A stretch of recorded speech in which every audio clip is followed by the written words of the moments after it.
الحمد لله نحمده ونستعينه ونستغفره ونعوذ بالله من شرور أنفسنا ومن سيئات أعمالنا من يهد الله فلا مضل له ومن يضلل فلا هادي له ونشهد أن لا إله إلا الله وحده لا شريك له ونشهد أن سيدنا وحبيبنا ومولانا محمدا عبده ورسوله الذي أرسله بالحق بشيرا ونذيرا وداعيا إلى الله بإذنه وسراجا منيرا فقد قال الله تعالى في كلامه المجيد وفرقانه الحميد أعوذ بالله من الشيطان الرجيم بسم الله الرحمن الرحيم إن الله وملائكته يصلون على النبي يا أيها الذين آمنوا صلوا عليه وسلموا تسليما اللهم صل على مولانا محمد وعلى آل سيدنا مولانا محمد প্রাণ খুলে মোহাব্বতের সাথে সবাই পড়ুন আল্লাহুম্মা সাল্লি আলা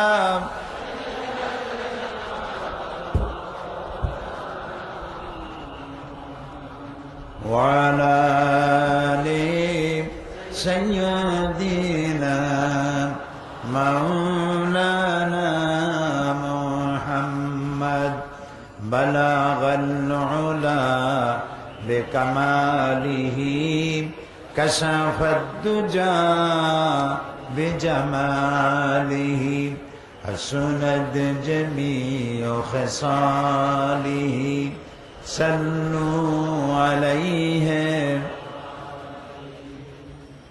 होना ये फूल तो बुलबुल का तरन्नुम भी न हो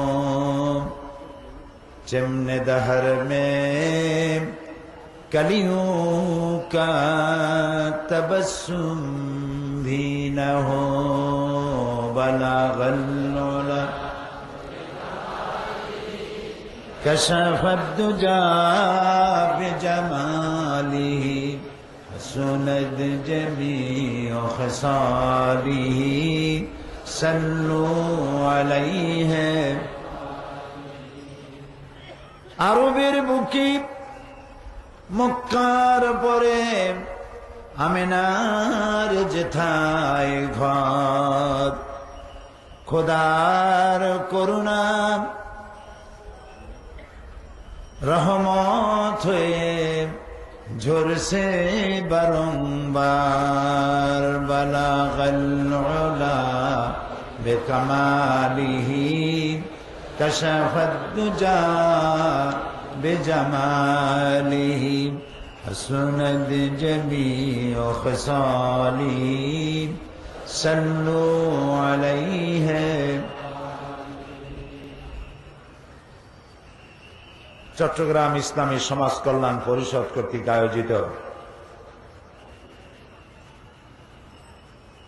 5 দিন ব্যাপী ঐতিহাসিক তাফসীরুল কোরআন মাহফিলের 27তম বাৎসরিক মাহফিলের আজকের এই দ্বিতীয় দিবসে সম্মানিত সভাপতি ফজিলতুল শেখ হযরতুল আল্লাহ মৌলানা শামসুদ্দিন সাহেব, আমার অত্যন্ত বন্ধু, এদেশের সর্বজনম শ্রদ্ধ পরিচিত ব্যক্তিত্ব, আন্তর্জাতিক খ্যাতিসম্পন্ন মুফাসসির কোরআন হযরত মৌলানা লুৎফুর রহমান সাহেব, হাজারাত উলামায়ে কেরাম, উপস্থিত বাংলাদেশের বিভিন্ন প্রান্ত থেকে, পার্শ্ববর্তী দেশ থেকে আগত সম্মানিত কোরআন প্রেমিক, রাসূল প্রেমিক ভাইয়েরা, পর্দার আড়ালের মা এবং বোনেরা, আসসালামু আলাইকুম ওয়া রাহমাতুল্লাহি ওয়া বারাকাতুহু।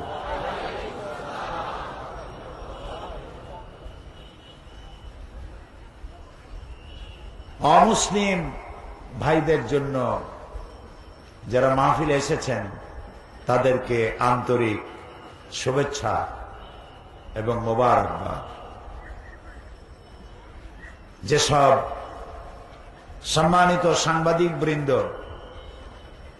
প্রিন্টিং অ্যান্ড ইলেকট্রনিক মিডিয়া, যারা এই মাহফিলকে কষ্ট করে পরিশ্রম করে পত্রপত্রিকা, রেডিও টেলিভিশনের মাধ্যমে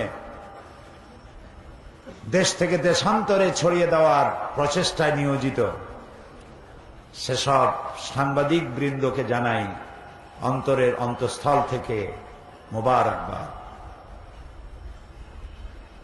প্রিয় ভাই সব, কোরআনে কারীমের মাহফিলে আল্লাহ তাআলা যে আমাদের আসার তৌফিক দিয়েছেন, এজন্য মনিবের দরবারে শুকরগুজার হচ্ছি। সর্বপ্রথম বিনীতভাবে উচ্চারণ করছি আলহামদুলিল্লাহ, রব্বানা লাকাল হামদ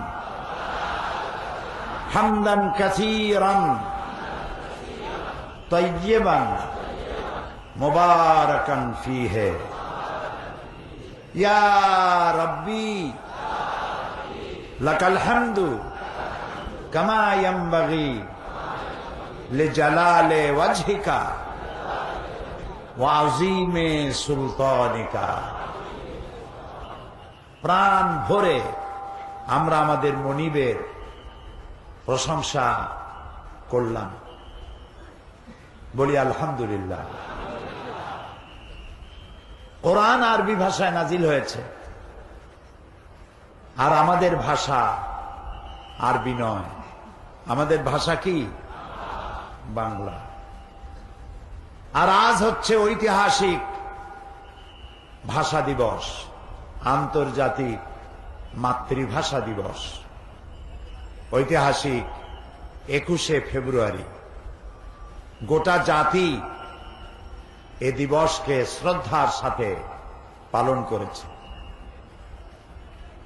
মাতৃভাষা হচ্ছে আল্লাহ রাব্বুল আলামিনের সেরা দান। তিনি মানুষকে কথা বলার তৌফিক দিয়েছেন, পাখিকে ভাষা দিয়েছেন, পিঁপড়াকে ভাষা দিয়েছেন। পিঁপড়াও কথা বলেছে, পিঁপড়ার ভাষা আছে। পিঁপড়ার ভাষা আছে না? আপনারা দেখেছেন পিঁপড়া যখন যে পথে যায়, যার সাথে দেখা হয়, কানে কানে কি যেন বলে যায়, সম্ভবত SMS করে। পিঁপড়ার ভাষা বোঝার তৌফিক আল্লাহ তাআলা দিয়েছিলেন সুলাইমান আলাইহিস সালামকে। মানতিকাত তায়র, তিনি পাখির ভাষা বুঝতেন, প্রাণীর ভাষা বুঝতেন। সুলাইমান আলাইহিস সালাম যাচ্ছেন, আর পিঁপড়া বলছে তার সাথী সঙ্গীদেরকে যে সুলাইমান আসতেছে তার সৈন্য সামন্ত নিয়ে, তাড়াতাড়ি গর্তে লুকাও, তা না হলে তাদের পদতলে পিষ্ট হয়ে মরবে। সুলাইমান আলাইহিস সালাম পিঁপড়ার রাজারে হাতে উঠায় নিলেন। আমাদের দেশে পিঁপড়ার রাজা আছে না, চেনেন? কেমন দেখা যায়? ভালোই দেখা যায়। পিঁপড়ার রাজারে সুলাইমান আলাইহিস সালাম হাতে উঠাইছেন। পিঁপড়াকে তিনি প্রশ্ন করছেন, পিঁপড়া জবাব দিচ্ছে। পিঁপড়া প্রশ্ন করছে, সুলাইমান আলাইহিস সালাম জবাব দিচ্ছেন। ভাষা না জানলে কি জবাব দিতে পারতেন? এখন পিঁপড়া ভাষা আমি বুঝি, মানুষ সামান্য একটু ইংরেজিতে কথা কইতে পারে, তাই কত অহংকার। বাংলা কইতে গিয়ে মাঝে মধ্যে ইংরেজি না কইলে জানটা ঠান্ডা হয় না। আছে না একরকম লোক, কয় যে ভাই তুমি বাঙালি মানুষ, তো এত ইংরেজি কও কেন? কয় যে সরি। কয় যে এই তো একটা ইংরেজি কয়ে ফেললেন। কয় এক্সট্রিমলি সরি। তো মানুষ একটু ভাষা শিখলে, একটু বিদ্যা অর্জন করতে পারলে একটা অহংকার সৃষ্টি হয়, সকলের হয় না। রব যার প্রতি এহসান করেছেন, দয়া করেছেন, তার হয় না। এখন সুলাইমান আলাইহিস সালাম পিঁপড়ার সঙ্গে কথা বলছেন, তার মধ্যে একটা অহং বোধ আসতে পারে। পিঁপড়ার ভাষা বুঝতেছি আমি, কিন্তু নবুয়তের শান দেখুন। পিঁপড়ার ভাষা বুঝতেছি, নফস যেন গরম না হয়ে ওঠে, সেজন্য তিনি সাথে সাথে বললেন, রব্বে আউজি'নি আন আশকুরা নি'মাতাকাল্লাযী আন'আমতা আলাইয়া ওয়া আলা ওয়ালিদাইয়া। ও আল্লাহ, তুমি আমাকে ওই পরিমাণ তোমার কৃতজ্ঞতা প্রকাশের তৌফিক দাও যে পরিমাণ নিয়ামত তুমি আমারে আর আমার মা বাপরে দিয়েছ। ওয়ান আমালা সালিহান তারদাহু, আর এমন আমল করার তৌফিক আমাকে দাও যে আমল করলে তুমি খুশি হও। ওয়াদখিলনি বিরাহমাতিকা ফি ইবাদিকা সালিহিন, আর তুমি আপন করুণায় আমাকে তোমার সালিহিন বান্দাদের মধ্যে শামিল করে নাও। ভাষা একটি নিয়ামত। আর রহমান আল্লামাল কোরআন খলাকাল ইনসান আল্লামাহুল বায়ান। মানুষকে আল্লাহ ভাষা শিক্ষা দিয়েছেন। এই যে পাখিরা গান গায়, কুহু কুহু তাদের, আপনি শোনেন কুহু কুহু, সে তো বলতেছে আল্লাহু আল্লাহু। ওয়ালাকিন লা তাফকাহুনা তাসবিহাহুম, তোমরা ওদের তাসবিহ বোঝো না। ওরা ওদের ভাষায় আল্লাহর গান গায়, আল্লাহর কৃতজ্ঞতা স্বীকার করে, আল্লাহর তাসবিহ পড়ে। প্রিয় ভাই সব, মাতৃভাষা আল্লাহর দান। আল্লাহ তাআলা বলছেন, ওমা আরসালনা মির রাসূলিন ইল্লা বিলিসানি কওমি লিয়ুবাইয়িনা লাহুম। আমি এমন কোন নবী পাঠাই নাই যে নবীকে তার জাতির মাতৃভাষায় পাঠাই নাই। এই মাতৃভাষায় নবী পাঠাইছি এই জন্য, যাতে করে তারা আমার বাণীগুলিকে তার জাতিকে বুঝাই দিতে পারে। আল্লাহ নবী পাঠাবেন আরব দেশে, সেজন্য লন্ডন থেকে নবী বানায় আনেন নাই। ইংরেজি কইলে আরবরা বুঝবে কি? ঠিক না? সুতরাং যে জাতি কাছে আল্লাহ নবী পাঠাবেন, সেই জাতির মাতৃভাষায় আল্লাহ নবী পাঠিয়েছেন। এই ভাষা হচ্ছে আল্লাহর দান। ওয়ামিন আয়াতিহি খালকুস সামাওয়াতি ওয়াল আরদ ওয়া ইখতিলাফি আলসিনাতিকুম ওয়া আলওয়ানিকুম। আল্লাহ তাআলা বলছেন, আমার অসংখ্য নিদর্শনের মধ্যে রয়েছে আকাশ আর জমিন, আর রয়েছে তোমাদের মধ্যে রঙের বৈচিত্র্য, আর রয়েছে ভাষা। অসংখ্য ভাষা এবং রং, এসব আমার সৃষ্টি, আমার নিদর্শন। ইন্না ফী যালিকা লাআয়াতিন লিল আলামিন। আর যারা বুদ্ধিমান, সেই সব মানুষের জন্য, জ্ঞানবান মানুষের জন্য আমার এসব জিনিসের মধ্যে রয়েছে অনেক নিদর্শন। নবী করিম সাল্লাল্লাহু আলাইহি ওয়াসাল্লাম তাকে ছোট্ট অবস্থায় আল্লাহ তাআলা লালন পালন দায়িত্ব দিলেন বনি সাদ গোত্রের কাছে। যেহেতু আরবের মক্কার ভাষা আঞ্চলিক ভাষা, কলুকাল ল্যাঙ্গুয়েজ তাদের আরবি ভাষা, কিন্তু কথাগুলি তারা উচ্চারণ করে স্থানীয় ভাষা। যেমন আমাদের মাতৃভাষা বাংলা হলেও এক এক এলাকায় এক এক ধরনের। চট্টগ্রামের বাংলা আর সিলেটের বাংলা, নোয়াখালীর বাংলা, বরিশালের বাংলা, এসব কি একরকম? একরকম। এই জন্য সৈয়দ মুজতবা আলী, নাম করা ঔপন্যাসিক সাহিত্যিক, তিনি তার বইয়ের মধ্যে লিখেছেন বাংলা ভাষার জন্ম হয়েছিল নদিয়ায়, শান্তিপুরে। ওদের ভাষা খুব ভালো। এই বাংলা ভাষার জন্ম হলো নদিয়া এবং শান্তিপুরে, আর এর মৃত্যু হলো চট্টগ্রামে। কুলখানি হলো সিলেটে, চল্লিশা হলো নোয়াখালীতে। এটা আমি বলি নাই, কিন্তু সৈয়দ মুজতবা আলীর লেখা। মানে বাংলা ভাষারে যা বানাইলো তারা। তবে চট্টগ্রামের ভাষা ভালো, অল্পের মধ্যে কামসারে, মুখাফফাফ যাকে বলা হয়।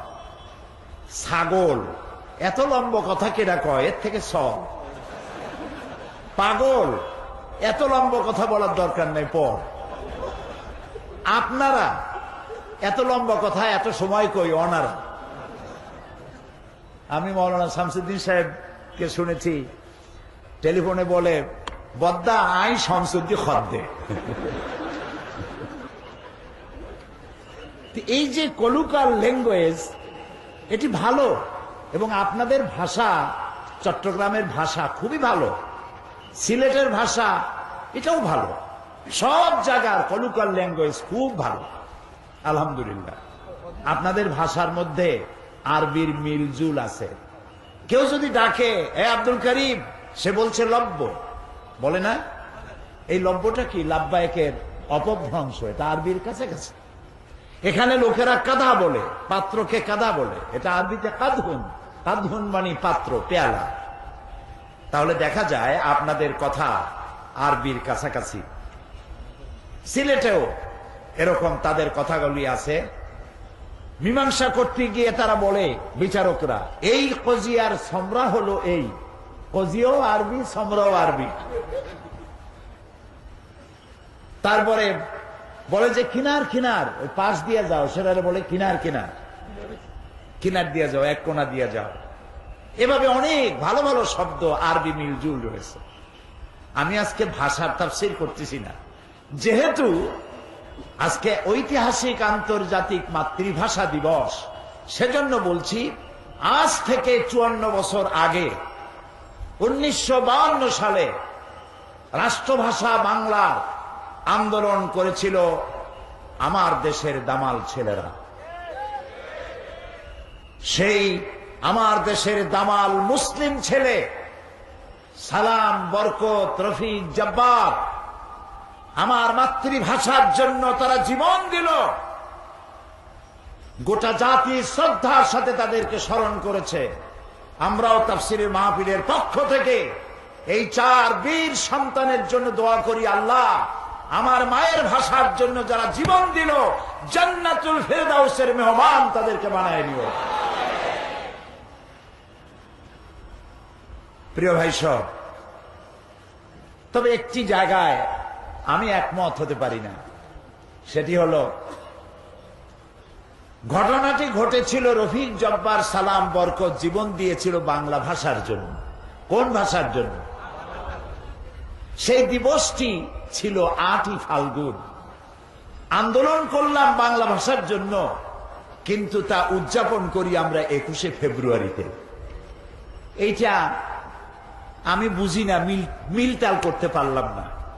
কেন বুঝলাম না তাও বুঝি না।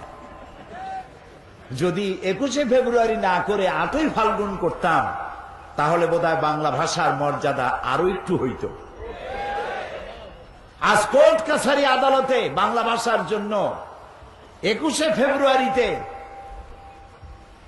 পাঞ্জাবি পরে লোকেরা, যেমন পয়লা বৈশাখ একদিনের জন্য একটু বাঙালি হয়, ইলশা মাছ, পান্তা ভাত আর কাঁচামরিচ আর কাঁচা পেঁয়াজ এগুলোতে খাইয়া একদিনের জন্য একটু বাঙালি হয়।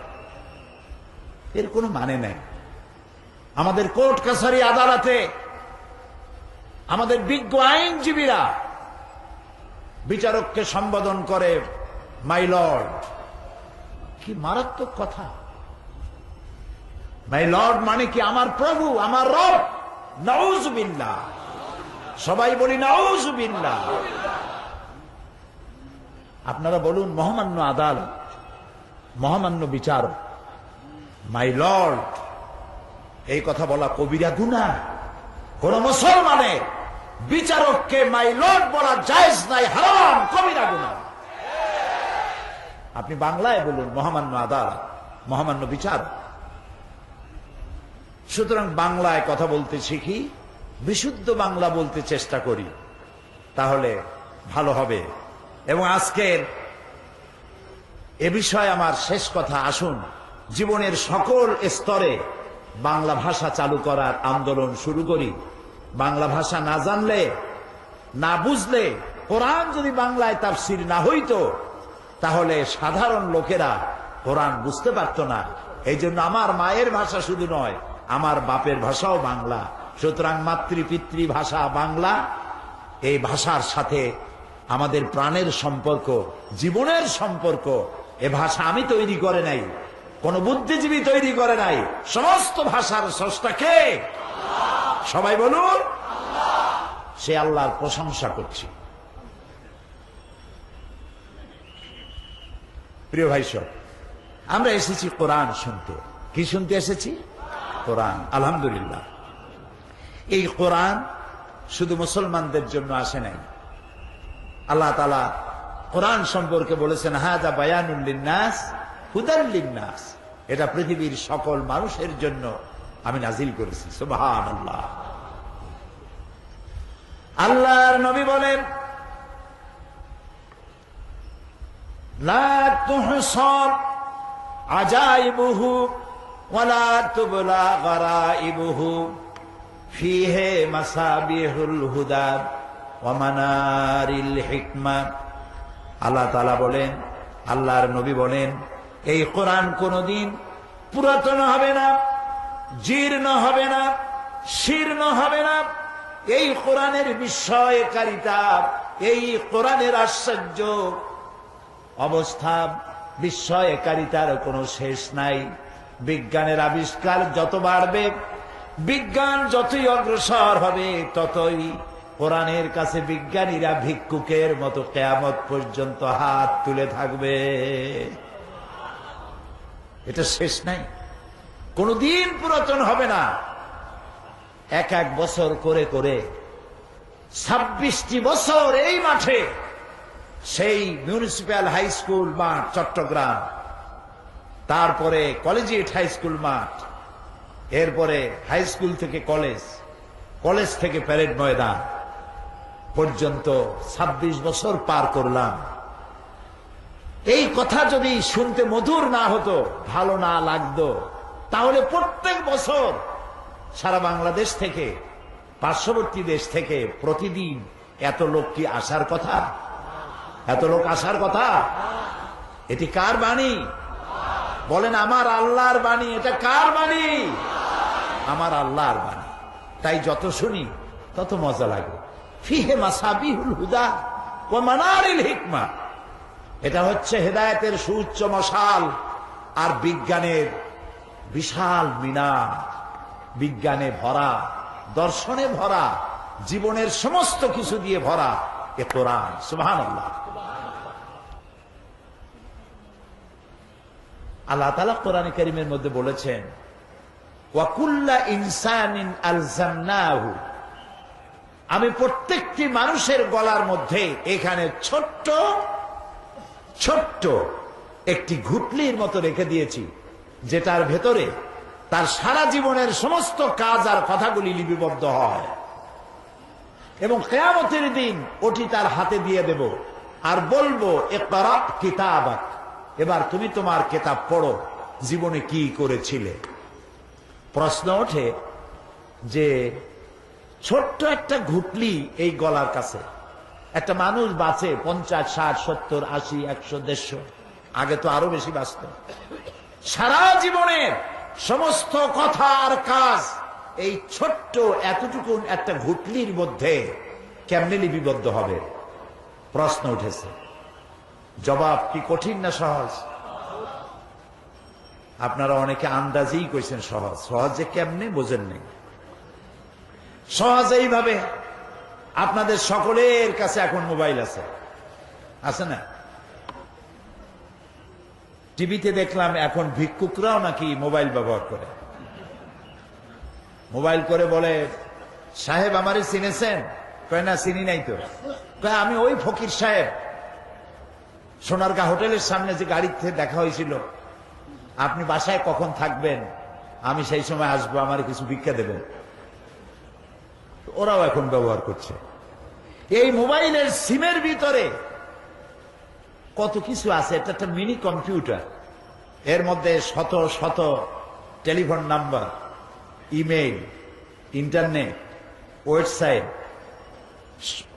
ওয়েবসাইট সহ সব কিছু। আমি গত রমজান মাসে মক্কা শরীফ থেকে বাংলাদেশে ফিরছি, জেদ্দায় এসেছি। একটা মোবাইল কেনা দরকার। একটা মোবাইলের দোকানে গেলাম। যেটা পছন্দ হয় না সেগুলির দাম কম, যেটা পছন্দ হইল ওইটার দাম বেশি। পছন্দ হইল সেটার দাম 1600 রিয়াল। আমি বললাম, ভাই এত পয়সা তো আমার নাই, আমি অন্য দোকান দেখি। পিছনে এক লোক দাঁড়ানো, আমি তারে দেখিও নাই, চিনিও না। সে কয় যে ওইটা কি আপনার পছন্দ? আমি বললাম, ভাই আমার কাছে তো পয়সা নেই, এটা নেবো না, আমি অন্য দোকানে গিয়ে দেখি যে আমি একটা কম দামের পাই নাকি। কয় যে আপনার দাম দিয়া কাম কি, আমার বাড়ি চট্টগ্রাম, এটা আমি আপনার হাদিয়া দেব। চট্টগ্রামের ফজিলত বয়ান করতেছি না, অন্য কথা বলবো।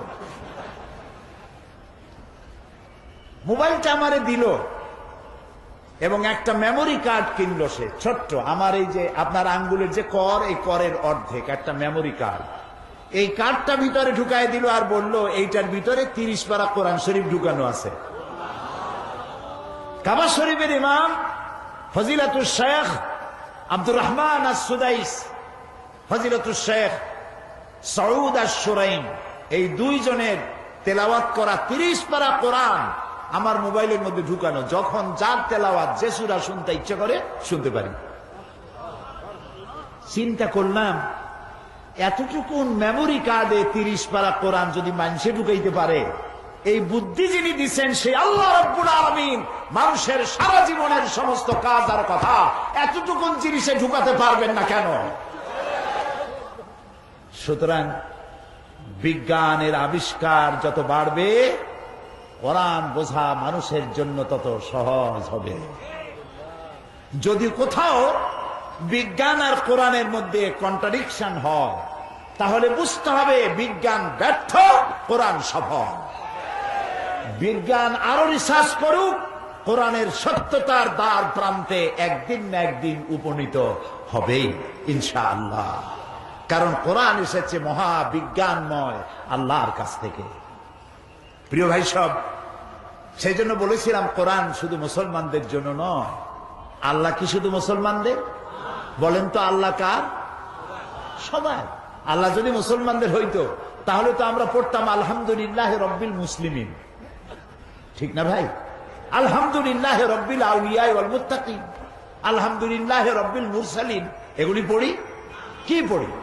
পড়েন আমার সাথে, আলহামদুলিল্লাহি রাব্বিল আলামিন। সুবহানাল্লাহ, সুবহানাল্লাহ। সমগ্র বিশ্বের একচ্ছত্র অধিপতি মালিক তিনি সকলে। আমি হিন্দুদেরকে সম্বোধন করেছি, খ্রিস্টান, বৌদ্ধ, উপজাতীয়দেরকে সম্বোধন করেছি, কারণ আপনাদের সাথে আমাদের কোনো শত্রুতা নাই।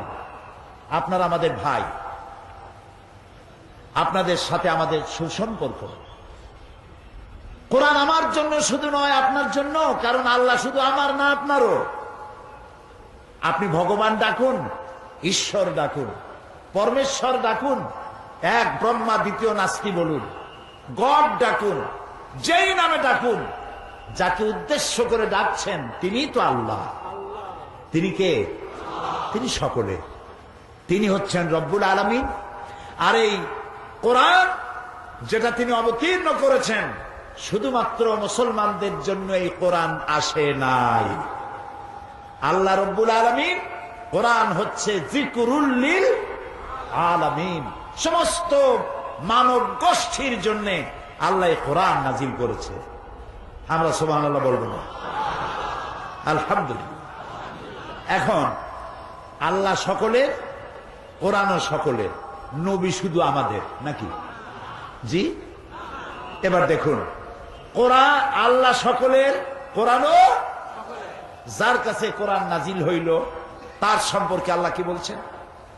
ওয়ামা আরসালনাকা ইল্লা রাহমাতাল লিল আলামিন। নবী হে, আমি আপনাকে আমার গোটা সৃষ্টি জগতের জন্য, হোল ম্যানকাইন্ড, সমস্ত মানব গোষ্ঠী, এমনকি সৃষ্টি জগতের জন্য আপনি আমার করুণার মূর্ত প্রতীক, আপনি আমার রহমত। সৃষ্টি জগতের জন্য। নবী করিম সাল্লাল্লাহু আলাইহি ওয়াসাল্লাম হেঁটে যাচ্ছিলেন, দেখলেন একটা উট দাঁড়ানো, রাসূলের দিকে তাকায় আছে, উটের চোখ দিয়ে পানি পড়তেছে। উটটি কৃষ, শুকনা, গায়ে গোস্ত টোস্ত নাই। নবী করিম সাল্লাল্লাহু আলাইহি ওয়াসাল্লাম উটের মালিককে ডাকলেন আর বললেন, উট তার নীরব ভাষায় আমাকে জানালো, এই উটের তুমি যত্ন নাও না, ঠিক মতো পানি আর খাবার তুমি তাকে দাও না, তোমাকে আল্লাহর কাছে দায়ী হয়ে যেতে হবে। সুবহানাল্লাহ। শুধু কি মানুষের জন্য রহমত? গোটা সৃষ্টি জগতের জন্য তিনি রাহমত, সমগ্র বিশ্বের সর্বশ্রেষ্ঠ মহামানব। এই যে কোরআন, এটা কি একটি বারের জন্য আমার আল্লাহ তার হাবিবকে নাম ধরে ডাকলেন না? সুবহানাল্লাহ বলবেন না? তিনি তো বললেন, ইয়া আদম, ইয়া ঈসা, ইয়া মূসা, ইয়া জাকারিয়া, ইয়া ইয়াহইয়া, ইয়া ইব্রাহিম। কে আমাদের জাতির পিতা? তাও বুঝতে ভুল হয়। কে আমার জাতির পিতা? কোন মুসলিম সন্তান জাতির পিতার ব্যাপারে কোনো আপোষ করতে পারে না। এ মুসলিম মিল্লাতের একমাত্র পিতা ইব্রাহিম আলাইহিস সালাম। কোন বেঈমান ছাড়া, কোন মুনাফিক ছাড়া, ইব্রাহিম আলাইহিস সালাম ছাড়া কাউকে জাতির পিতা বলতে পারে না। আল্লাহ তাআলা কোরআনে কারীমের মধ্যে কোথাও বলেন নাই ও জাতির পিতা ইব্রাহিম, বলেছেন না। ডাইরেক্ট, ওয়ানাদাইনাহু আইয়া ইব্রাহিম, আমি ডেকে বললাম, ও ইব্রাহিম, কাদ সাদ্দাকতা রুইয়া ইন্না কাযালিকা নাজজিল মুহসিনিন। ও ইব্রাহিম, তুমি তোমার স্বপ্নকে বাস্তবে রূপ দিয়েছো, আর আমি এভাবে করি মুহসিনিনদেরকে আমি জাযা দান করে পুরস্কৃত করে থাকি। সবাইরে নাম ধরে ডাকলেন। গোটা কোরআনে কারীমের মধ্যে আল্লাহ রাব্বুল আলামিন একটি জায়গায়ও ইয়া মুহাম্মদ, ইয়া আহমদ বলে কোথাও ডাকলেন না, বরং আল্লাহ রাব্বুল আলামিন বললেন, ও মানুষেরা, তোমরা যেমন পরস্পর পরস্পরকে নাম ধরে ডাকাডাকি করো, এইভাবে করে আমার নবীকে কখনো নাম ধরে ডাকবা না। কখনো আমার নবীকে নাম ধরে ডাকবে না। সুবহানাল্লাহ। আল্লাহ তাআলা নিষেধ করে দিলেন। এই যে সর্বশ্রেষ্ঠ নবী, তার জীবন সর্বকালের সমগ্র মানব গোষ্ঠীর জন্য একমাত্র গ্রহণযোগ্য আদর্শ। লাকাদ কানা লাকুম ফি রাসূলিল্লাহি উসওয়াতুন হাসানা, একমাত্র তিনিই গ্রহণযোগ্য, তার কাছ থেকে আদর্শ গ্রহণ করো। তার চরিত্রের সার্টিফিকেট দিলেন আল্লাহ তাআলা নিজে, ইন্নাকা লাআলা খুলুকিন আযীম, আপনি উন্নত চরিত্রের উপরে প্রতিষ্ঠিত। তার চরিত্রটাই ছিল কানা খুলুকুহুল কোরআন, তার চরিত্রটা ছিল কোরআন, তিনি ছিলেন চলমান কোরআন। সুবহানাল্লাহ, সুবহানাল্লাহ। যেটা 30 পারা কোরআন, সেটাই রসুলের 23 বছরের নবুয়তের জীবন, যেটা রসুলের 23 বছরের নবুয়তের জীবন, সেইটাই 30 পারা কোরআন। মহান আল্লাহ তাআলার পরই তার মর্যাদা, তার থেকে বড় সম্মান মর্যাদার পাত্র আরশের নিচে, ফারশের উপরে, জমিনের উপরে আর কারো নাই। তিনি আল্লাহর পরে সর্বশ্রেষ্ঠ মর্যাদাবান ব্যক্তিত্ব, তার চাইতে সম্মান কারো বেশি নেই। এবং যাকে অনুসরণ অনুকরণ না করলে আল্লাহর ভালোবাসা পাওয়া যাবে না। আল্লাহ তাআলা বলছেন, কুল ইন কুনতুম তুহিব্বুনাল্লাহা ফাত্তাবিউনি ইউহিব্বুকুমুল্লাহ ওয়া ইয়াগফির লাকুম যুনুবাকুম ওয়াল্লাহু গফুরুর রহিম। আল্লাহ তাআলা বলেন, হে নবী আপনি বলুন, তোমরা যদি আল্লাহকে ভালোবাসো, আমরা কি আল্লাহকে ভালোবাসি? আমি গতকাল বলেছি কিছু কিছু প্রশ্ন আছে ইমানের সাথে জড়িত, জবাব দিতে দেরি করলে শয়তান খুশি হবে। এটা তো ইমানের প্রশ্ন। আমরা কি আল্লাহরে ভালোবাসি? হ্যাঁ, এইবার না বোঝা গেল শয়তান অসন্তুষ্ট হয়ে গেছে। খুশি হয়েছে কে? তবে ভালোবাসা একতরফা হয় না, ভালোবাসার জন্য কি লাগে? দুই তরফের ভালোবাসা লাগে। আল্লাহ তাআলা বলছেন যে আমারে যদি ভালোবাসো, আমি তোমাদের ভালোবাসবো, সেজন্য একটা শর্ত আছে। শর্তটা কি? হে রাসূল আপনি বলেন আমার অনুসরণ করো, আমার অনুকরণ করো। যদি মানুষেরা আমাকে ভালোবাসার দাবিদার যারা, তারা যদি হে রাসূল আপনার অনুসরণ অনুকরণ করে, ইউহিব্বুকুমুল্লাহ বলে দেন, আল্লাহ তোমাদের ভালোবাসবে। আর শুধু ভালোবাসবেন না, তোমাদের तमाम জিন্দেগীর সকল গুনাহ খাতাকে আল্লাহ তাআলা মাফ করে দিবেন। ভালোবাসা হচ্ছে, রাসূলকে ভালোবাসা ঈমানের সবথেকে গুরুত্বপূর্ণ বিষয়। যাকে জীবনের চাইতে ভালো না বাসলে মুমিন হওয়া যায় না। লা ইউমিনু আহাদুকুম হাত্তা আকুনা আহাব্বা ইলাইহি মিন ওয়ালিদিহি ওয়া ওয়ালাদিহি ওয়ান নাসি আজমাইন, মুত্তাফাকুন আলাইহি। বুখারী মুসলিমের হাদিস। রাসূলুল্লাহ বলছেন, তোমাদের মধ্যে কেউ মুমিন হতে পারবে না যতক্ষণ পর্যন্ত তোমরা তোমাদের নিজেদের ছেলে মেয়ে, পিতা মাতা, ধন সম্পদ, সারা পৃথিবীর মানুষ, এমনকি নিজের জীবনের চাইতে আমাকে ভালোবাসতে না পারবে, ততক্ষণ পর্যন্ত মুমিন হতে পারবে না। এই যেখানে মুসলমানদের সাথে রাসূলের সম্পর্ক, সেই নবীর আদর্শের সাথে, সেই নবীর অবদানের সাথে, সেই নবীর জীবনের, এ পৃথিবীর মানুষের সভ্যতার বিকাশে, এ মানব গোষ্ঠীকে সত্যিকারের মানব বানাবার পেছনে যার অবদান সর্বাধিক, তার সাথে আদর্শ দিয়ে আদর্শের মোকাবেলা করতে না পেরে পৃথিবীর নাস্তিক, মুরতাদ, মুশরিক, ইহুদি, নাসারা ঐক্যবদ্ধ হয়ে ইসলাম এবং তার নবীর বিরুদ্ধে তারা মিডিয়া সন্ত্রাসের আশ্রয় গ্রহণ করেছে। এবং এই মিডিয়া সন্ত্রাসের মধ্য দিয়ে নবী করিম সাল্লাল্লাহু আলাইহি ওয়াসাল্লামকে অমর্যাদা করার জন্য তারা ঐক্যবদ্ধ হয়েছে। 1972 এবং 73-এ তদানীন্তন সরকারের আমলে আমাদের দেশে কবি নামের কলঙ্ক, জাহান্নামের কীট, নর্দমার পোকা, দাউদ হায়দার নামে এক অসভ্য নরপশু রাসূলুল্লাহকে গালি দিয়ে কবিতা লিখেছিল। যখন বাংলাদেশের মানুষ সমুদ্রের উত্তাল ঢেউয়ের মতো যখন ফুঁসে উঠল, সরকার, সেই সময়ের সরকার তাকে শাস্তি না দিয়ে বিদেশ যাওয়ার সুযোগ করে দিয়ে সুখী জীবন যাপনের সুযোগ করে দিল। কয়েক বছর পূর্বে ভারতীয় বংশোদ্ভূত ব্রিটিশ নাগরিক সালমান রুশদি কোরআনে কারীমকে স্যাটানিক ভার্সেস বলে বই লিখল। আমাদের মা বিশ্বজননী উম্মুল মুমিনিন হযরত আয়েশা রাদিয়াল্লাহু তাআলা আনহার নামে কুৎসা রটনা করল, রাসূলকে গালি দিল।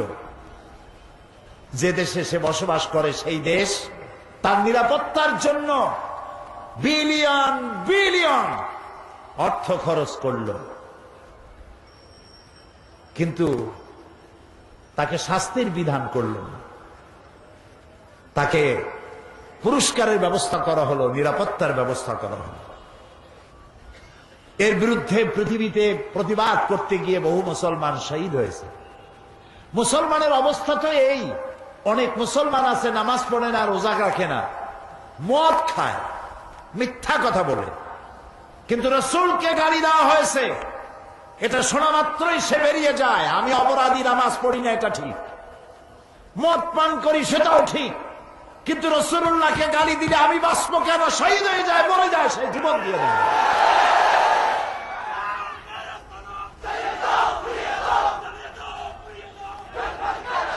এবার একের পর এক মুসলমানদের ঈমান টেস্ট করা শুরু করেছে ইসলামের বিদ্বেষীরা। এই পৃথিবীর মানচিত্রে একটি দেশের নাম ডেনমার্ক। ডেনমার্কের একটি পত্রিকা নবী করিম সাল্লাল্লাহু আলাইহি ওয়াসাল্লামের ব্যঙ্গচিত্র অঙ্কন করল, তার মাথার উপরে বোমা আকৃতির একটা পাগড়ি পরায় দিল, নাউযুবিল্লাহ। তার দুই পাশে অর্ধনগ্ন দুইটা মেয়ে লোক দিয়ে দিল, নাউযুবিল্লাহ, নাউযুবিল্লাহ। আমি এদেরকে মানুষ মনে করতে পারি না, কোন অবস্থাতেই মানুষ মনে করতে পারলাম না। আমি দুঃখিত, এরা মানুষ না। যদি কৃতজ্ঞতা বোধ থাকতো তাহলে জানা দরকার ছিল এই পৃথিবীতে মনুষ্যত্বের মর্যাদা দিয়েছেন এক ব্যক্তি, তার নাম মুহাম্মদ সাল্লাল্লাহু আলাইহি ওয়াসাল্লাম। পৃথিবীর মানুষকে সভ্য বানিয়েছেন, ভদ্র বানিয়েছেন, নারীর মর্যাদা দিয়েছেন, শ্রমিকের অধিকার দিয়েছেন, শিশুর অধিকার দিয়েছেন, সাদা এবং কালো মানুষের পর্বতসম বৈষম্য দূরীভূত করে একই সমান্তরালে এনে দিয়েছেন। গোটা বিশ্ব, সমগ্র বিশ্বের মানব গোষ্ঠী যদি তার কলিজা বুক থেকে নিজেরা নিজে ছিঁড়ে রাসূলের কদমের উপরে রেখে দেয়, রাসূল পৃথিবীকে যে ঋণী করেছেন সেই ঋণ শোধ হবে না। বিশ্ব মানবতার মহানবীর এই ব্যঙ্গচিত্র ফুঁসে উঠল পৃথিবী, গর্জে উঠল মুসলিম উম্মাহ। কোনো বিচার পাওয়া গেল না।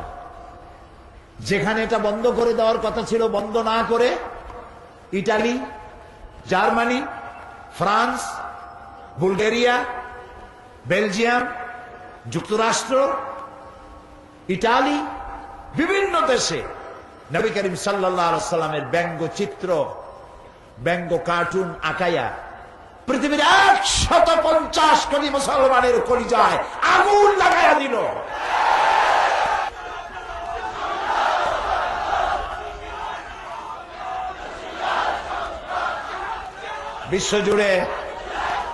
বিশ্বজুড়ে মুসলমানরা প্রতিবাদ মুখর হয়ে উঠল।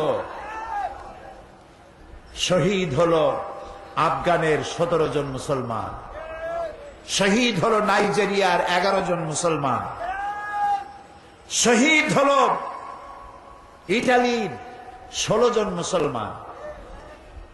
পৃথিবীর বিভিন্ন জায়গায় মুসলমানেরা শহীদ হচ্ছে। হোয়াইট হাউস এবং জাতিসংঘ থেকে বলা হলো কিং আব্দুল্লাহকে, সৌদি আরবের বাদশাহ কিং আব্দুল্লাহকে, তারা বলল মুসলমানরা বাড়াবাড়ি করতেছে, তাদেরকে শান্ত হতে বলেন, তারা যেন শান্ত হয়, বাড়াবাড়ি যেন না করে। এটা নাকি বাড়াবাড়ি।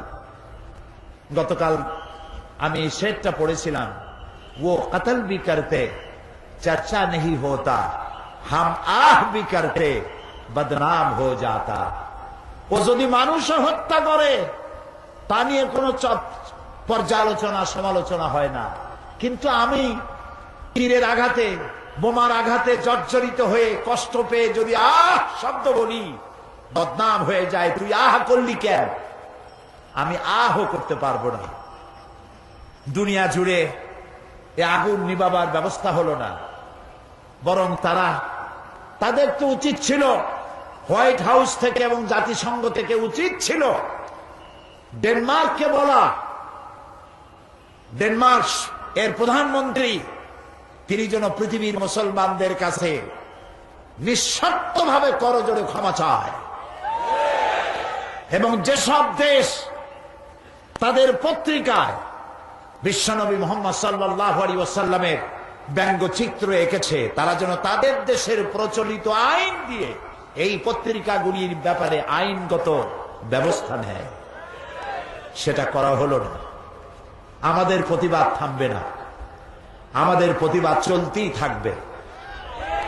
অতদিন চলতে থাকবে যতদিন পর্যন্ত ডেনমার্কের কুলাঙ্গার পত্রিকা মানুষ নামের অযোগ্য কলঙ্ক নরপশু সে দেশের সরকার যতদিন পর্যন্ত মুসলমানদের কাছে ক্ষমা না চাইবে এবং পত্রিকার বিরুদ্ধে শাস্তিমূলক ব্যবস্থা না নিবে, পৃথিবীর মুসলমানেরা ঘরে বসে থাকতে পারে না।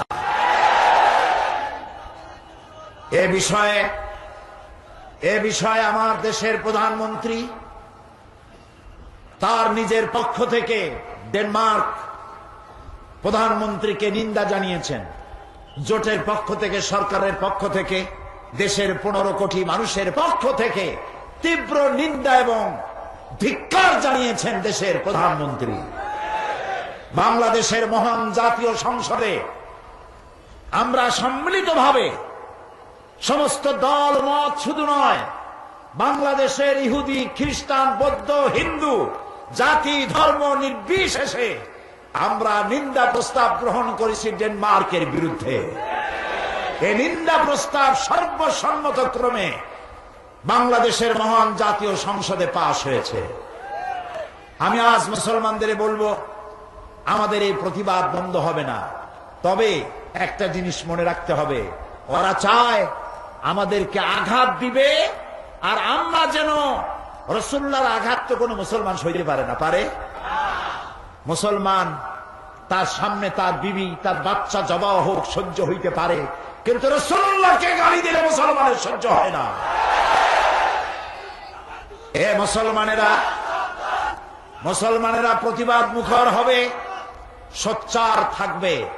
তবে ওরা চায় আমরা যেন ওদের পতাকায় আগুন জ্বালাই, আমরা যেন ওদের দূতাবাসগুলি আগুন দিয়ে পোড়ায় দেই, আমরা যেন ওদেরকে মারধর করি, আমরা যেন বাস পোড়াই, আমরা যেন মানুষ হত্যা করি। এই সব ব্যাপারে ওরা এটা চায়। ওদের পাতানো ফাঁদে আমরা কি পা দিব? আমরা কি পা দিব? নিশ্চয়ই নয়।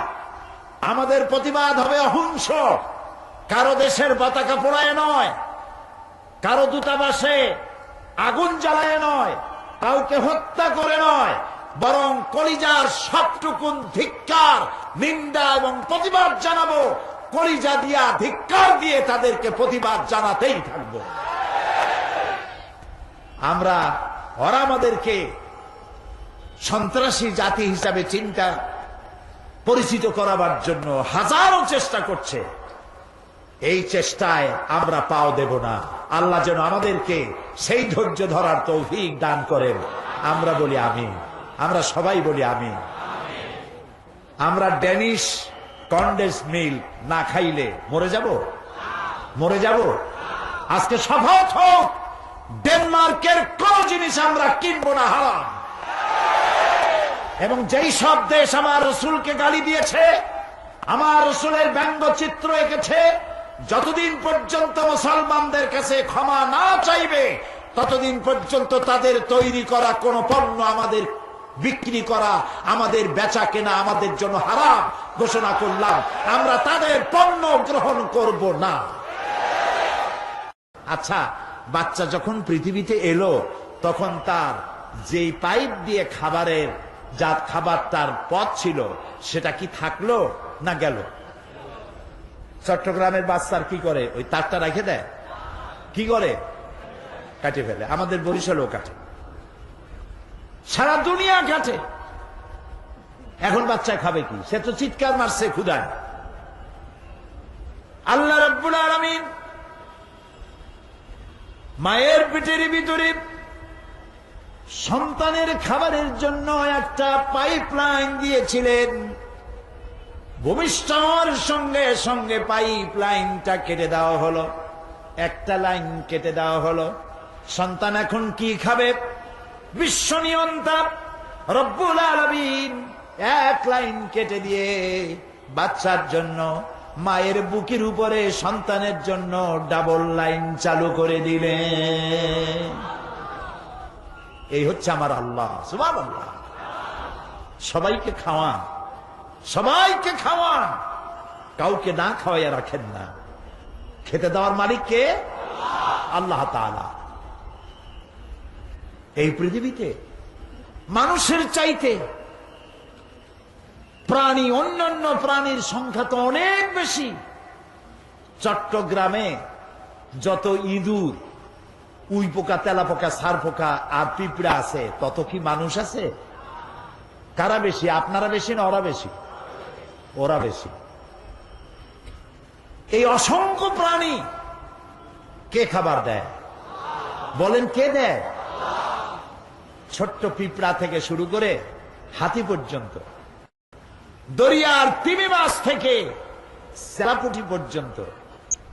দরিয়ার ভিতরে যে বড় বড় তিমি আছে, নীল প্রজাতির তিমি, এর ওজন ৫,০০০ টন পর্যন্ত হয়। এখন তিমি মাছটা যত বড়, যেমন মা তেমন সাপ, মাও যেমন বাচ্চাও তেমন হয়েছে। বাচ্চা তো আর ছাগলের বাচ্চা হয় না। কিসের বাচ্চা হয়েছে? তিমির বাচ্চা। ওর তো ডিম হয় না, বাচ্চা দেয়। বাচ্চা যখন এলো তিমির পেট থেকে, ওর প্রত্যেক দিন খাবার লাগে ৬০ থেকে ৭০ মণ দুধ। কে দেয়? কে দেয়? আল্লাহ রাব্বুল আলামিন বলেন, এই পৃথিবীতে এমন বহু প্রাণী আছে যাদের খাদ্য তারা জমা করে না, সঞ্চয় করে না।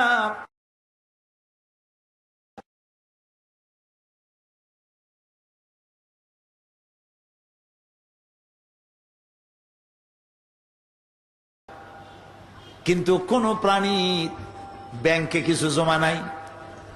আজ সকালে যা খেলো, কাল সকালে কি খাবে তার জানা নাই।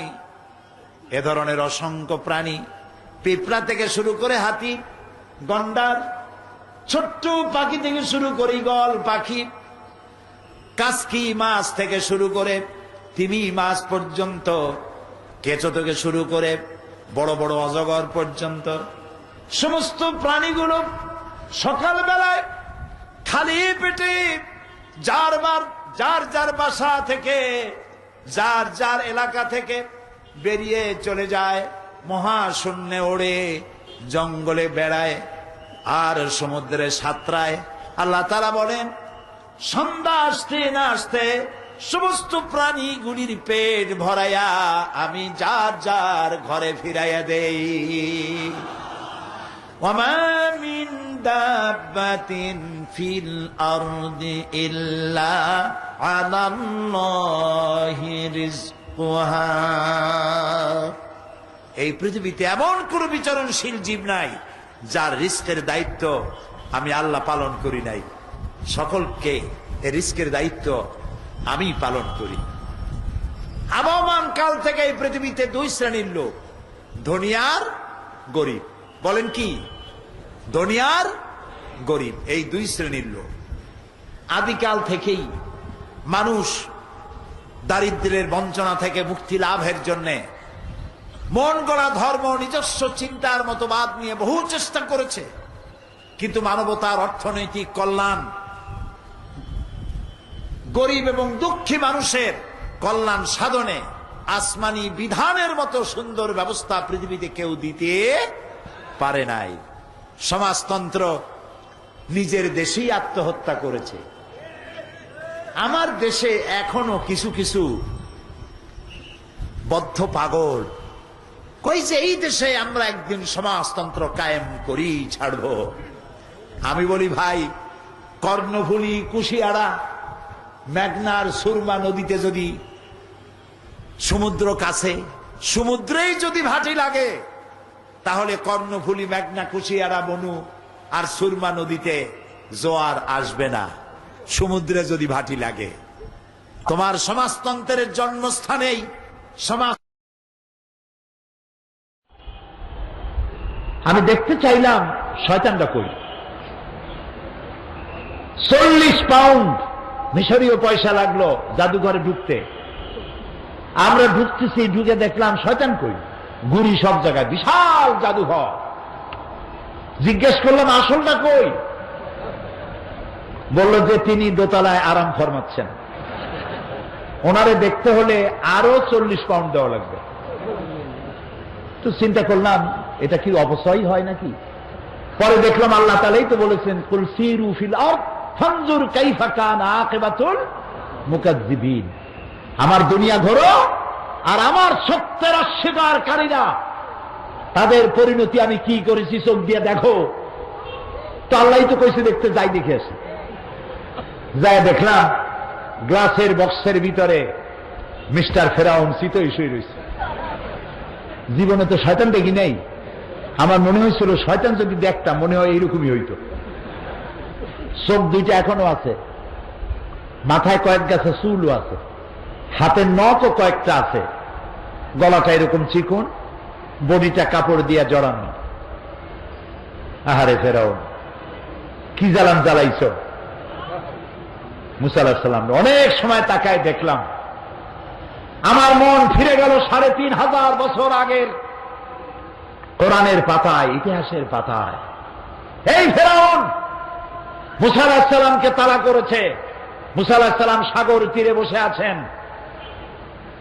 সাথীরা বললেন, ইয়া মুসা ইন্না লামুদরাকুন, আমরা তো পাকড়াও হয়ে গেলাম। সালাসি আক্রমণ 3 দিক থেকে আমাদেরকে ঘেরাও করেছে, পালাবার তো রাস্তা নাই। মুসা আলাইহিস সালাম বললেন, কাল্লা, কখনো নয়, কখনো নয়, রব্বি সাইয়াহদিন, অবশ্যই আমার আল্লাহ আমার পথ বের করে দিবেন। সুবহানাল্লাহ। তো আসতে কইলেন, এর নাম নবীর ঈমান। আপনারা কি ভয় পান?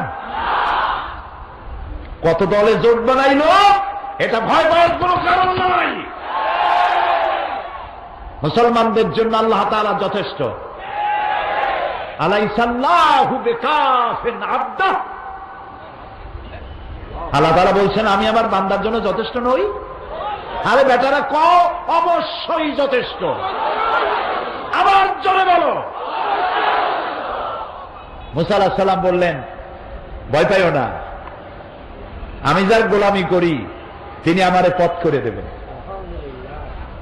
মুসা আলাইহিস সালাম লক্ষ্য করলেন, হঠাৎ করে সামনের দিকে দরিয়া ফাঁক হয়ে গেছে,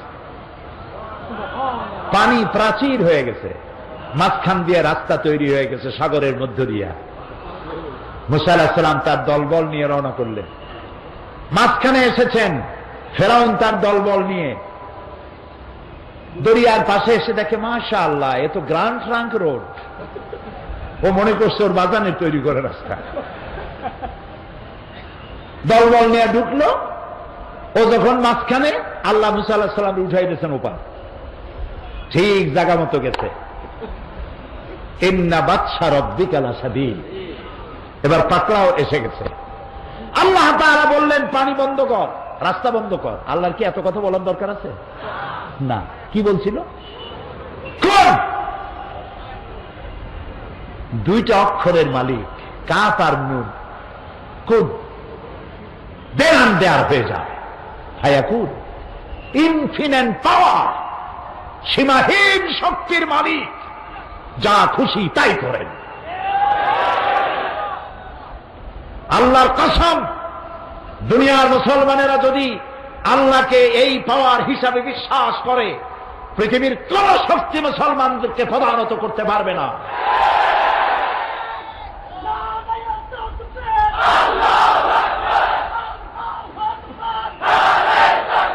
ব্যাস, রাস্তা বন্ধ হয়ে গেল। সাথী সঙ্গী যা ছিল কয়েক সুবনির মধ্যে শেষ। এখন ফেরাউন একা সাগরের উত্তাল ঢেউয়ের মধ্যে একবার নিচে চলে যায়, আবার উপরে ভেসে ওঠে। পানি খাইতে খাইতে পেট গেছে পটকা মাছের সাইজ হইয়া। পটকা মাছ বলেন না? চট্টগ্রামে কি কয় না? কি পুঁটি মাছ চেনে না? শুনে পটকা মানে ফু দিলে পেট ফোলে, ক্রমান্বয়ে ফোলে, খাইলে মানুষ মরে। কি কয়? কি পটকাই ঠিক আছে। আর আমি এটাও বুঝি না, পত্র পত্রিকা প্রায় আসে পটকা খাইয়ে মরছে, তারপরেও মানুষ যে কে খায় এগুলা অনলাইনটা পত্রিকায় দেখে যে পটকা খাইয়ে অমুক এলাকায় এতগুলো মানুষ মরছে। পটকায় লাগছে কি? এত খান কেন?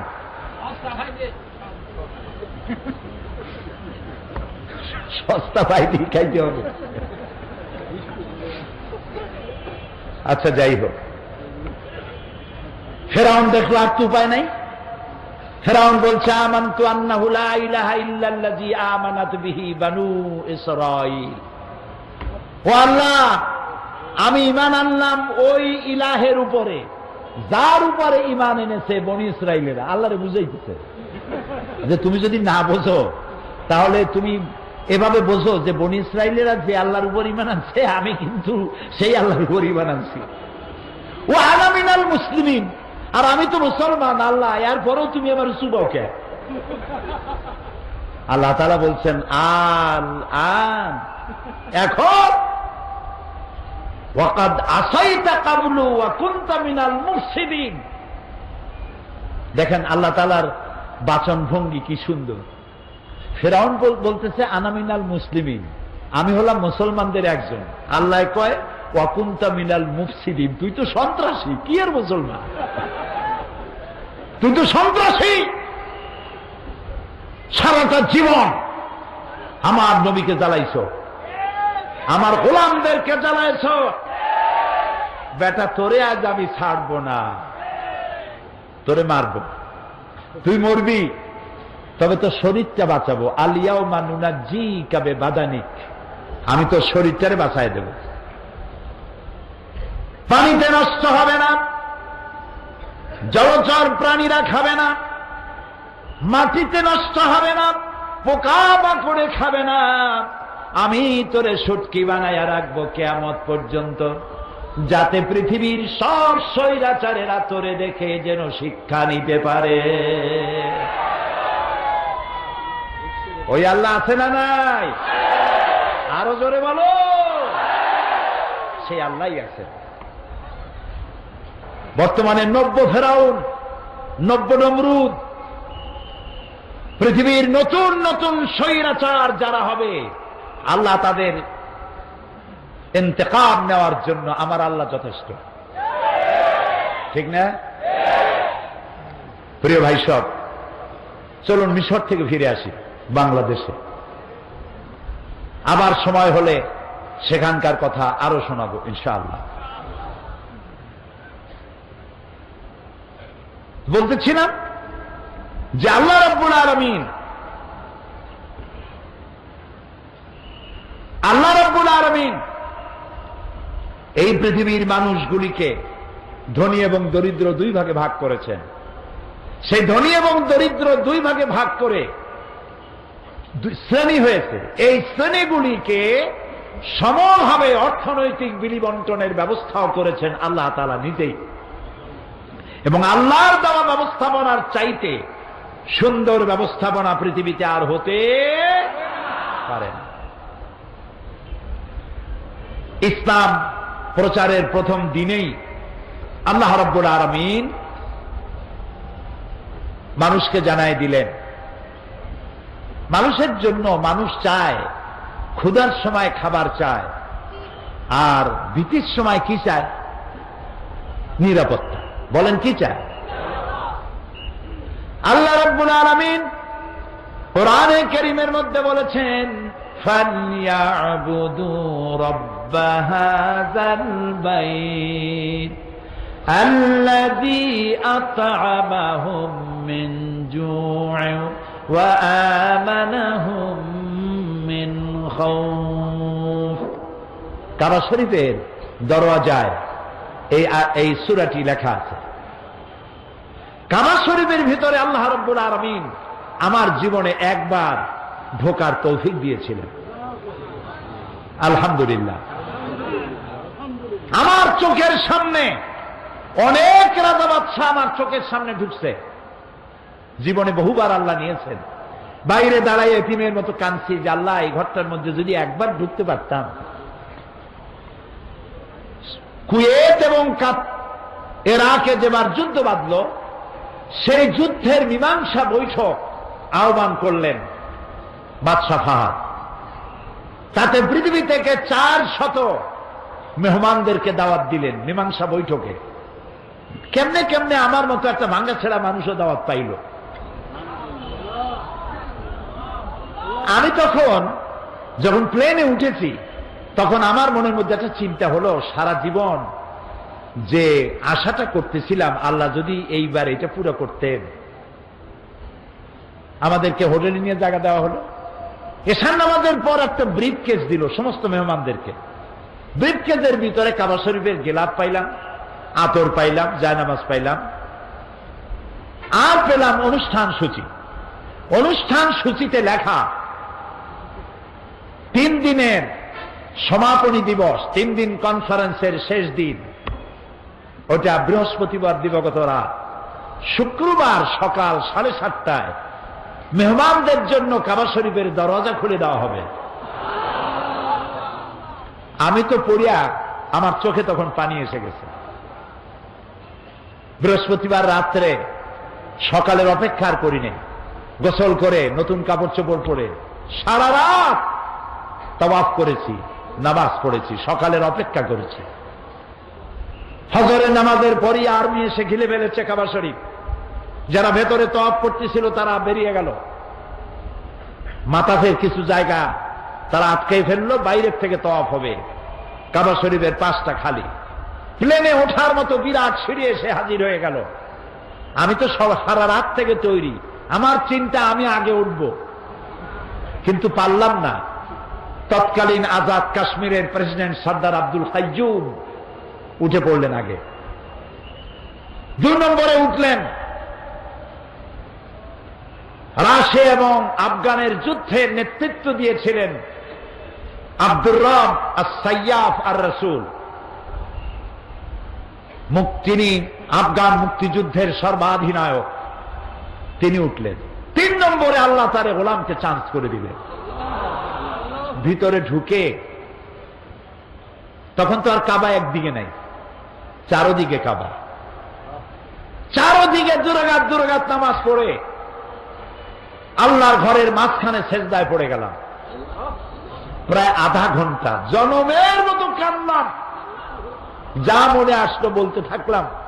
হঠাৎ আমার মনে চিন্তা আসলো, আমি বুঝি অন্যান্য মেহমানদের উপরে জুলুম করতেছি, কারণ এই ঘরের মধ্যে 20-22 জনের বেশি লোক ধরে না। তা আমরা যত দেরি করব তাদের উঠতে তত দেরি হবে। তাড়াতাড়ি উঠলাম। আমি দাঁড়িয়ে দেখি আমার পাশে দাঁড়ানো রাজশাহী বিশ্ববিদ্যালয়ের প্রাক্তন ভাইস চ্যান্সেলর মরহুম ডক্টর এম এ বারী। বুড়া মানুষ, সাদা দাড়ি, চোখ দিয়া বদনার নালের মতো পানি পড়ছে, দাড়ি ভিজে ভিজে পড়ছে। আমাকে আঙ্গুল দিয়ে দেখালেন কাবার দরজার দিকে। আমার চোখ গিয়ে পড়ল কাবার দরজার উপরে, যেখানে উনি আঙ্গুল দিয়ে দেখালেন সেখানে লেখা আছে, অকাল রব্বুকুম উদউনি আস্তাজিব লাকুম। তোমার রব তোমাকে বলছে আমারে ডাকো, আমি ডাকের সাড়া দেব। আমি আবারও কাঁদলাম, আল্লাহ আমার কাম আমি করছি, এবার জবাব দেওয়ার মালিক তো তুমি। আল্লাহুম্মা লা তারুদ্দানা খাইবিন। ওর নিচেই দেখি লেখা সূরা কুরাইশ, ফালিয়াবুদু, পুরা সূরা লেখা, ফালিয়াবুদু রাব্ব হাযাল বাইত। আমার কাছে মনে হলো যেন আল্লাহ তাআলা কুরাইশদের হাত ধরে বলতেছেন, বেটারা, ক্ষুধার সময় যদি খাবার চাও আর ভীতির সময় যদি নিরাপত্তা চাও, ফালিয়াবুদু রাব্ব হাযাল বাইত, এই ঘরের মালিকের ইবাদত কর। কোন ঘর? বাইতুল্লাহ। কি হবে? আল্লাযী আত'আমাহুম মিন জু'ইন ওয়া আমানাহুম মিন খাউফ। এই ঘরের মালিকের ইবাদত যদি করো, তাহলে তিনি তোমার ক্ষুধার সময় খাবার দিবেন আর ভীতির সময় নিরাপত্তা দান করবেন। আল্লাহ রাব্বুল আলামিন কোরআনে কারীমের মধ্যে পরিষ্কার করে বলে দিয়েছেন, মানুষের খাবারের কথা।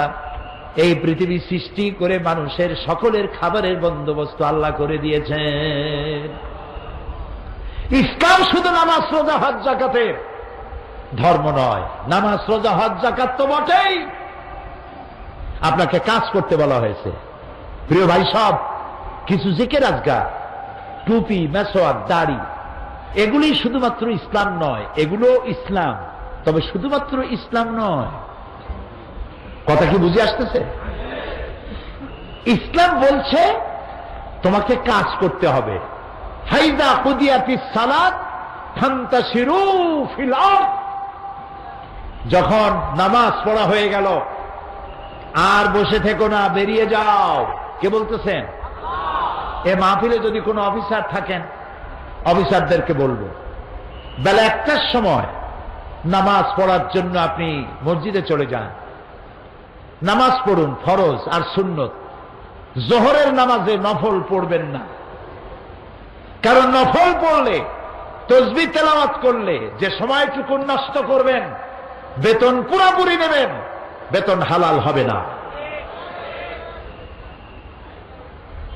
সুস্থ অবস্থায় মেডিকেল সার্টিফিকেট নিয়ে কোন জায়গায় আখিরি মুনাজাতের জন্য যাবেন, বেতনটা হালাল হবে না।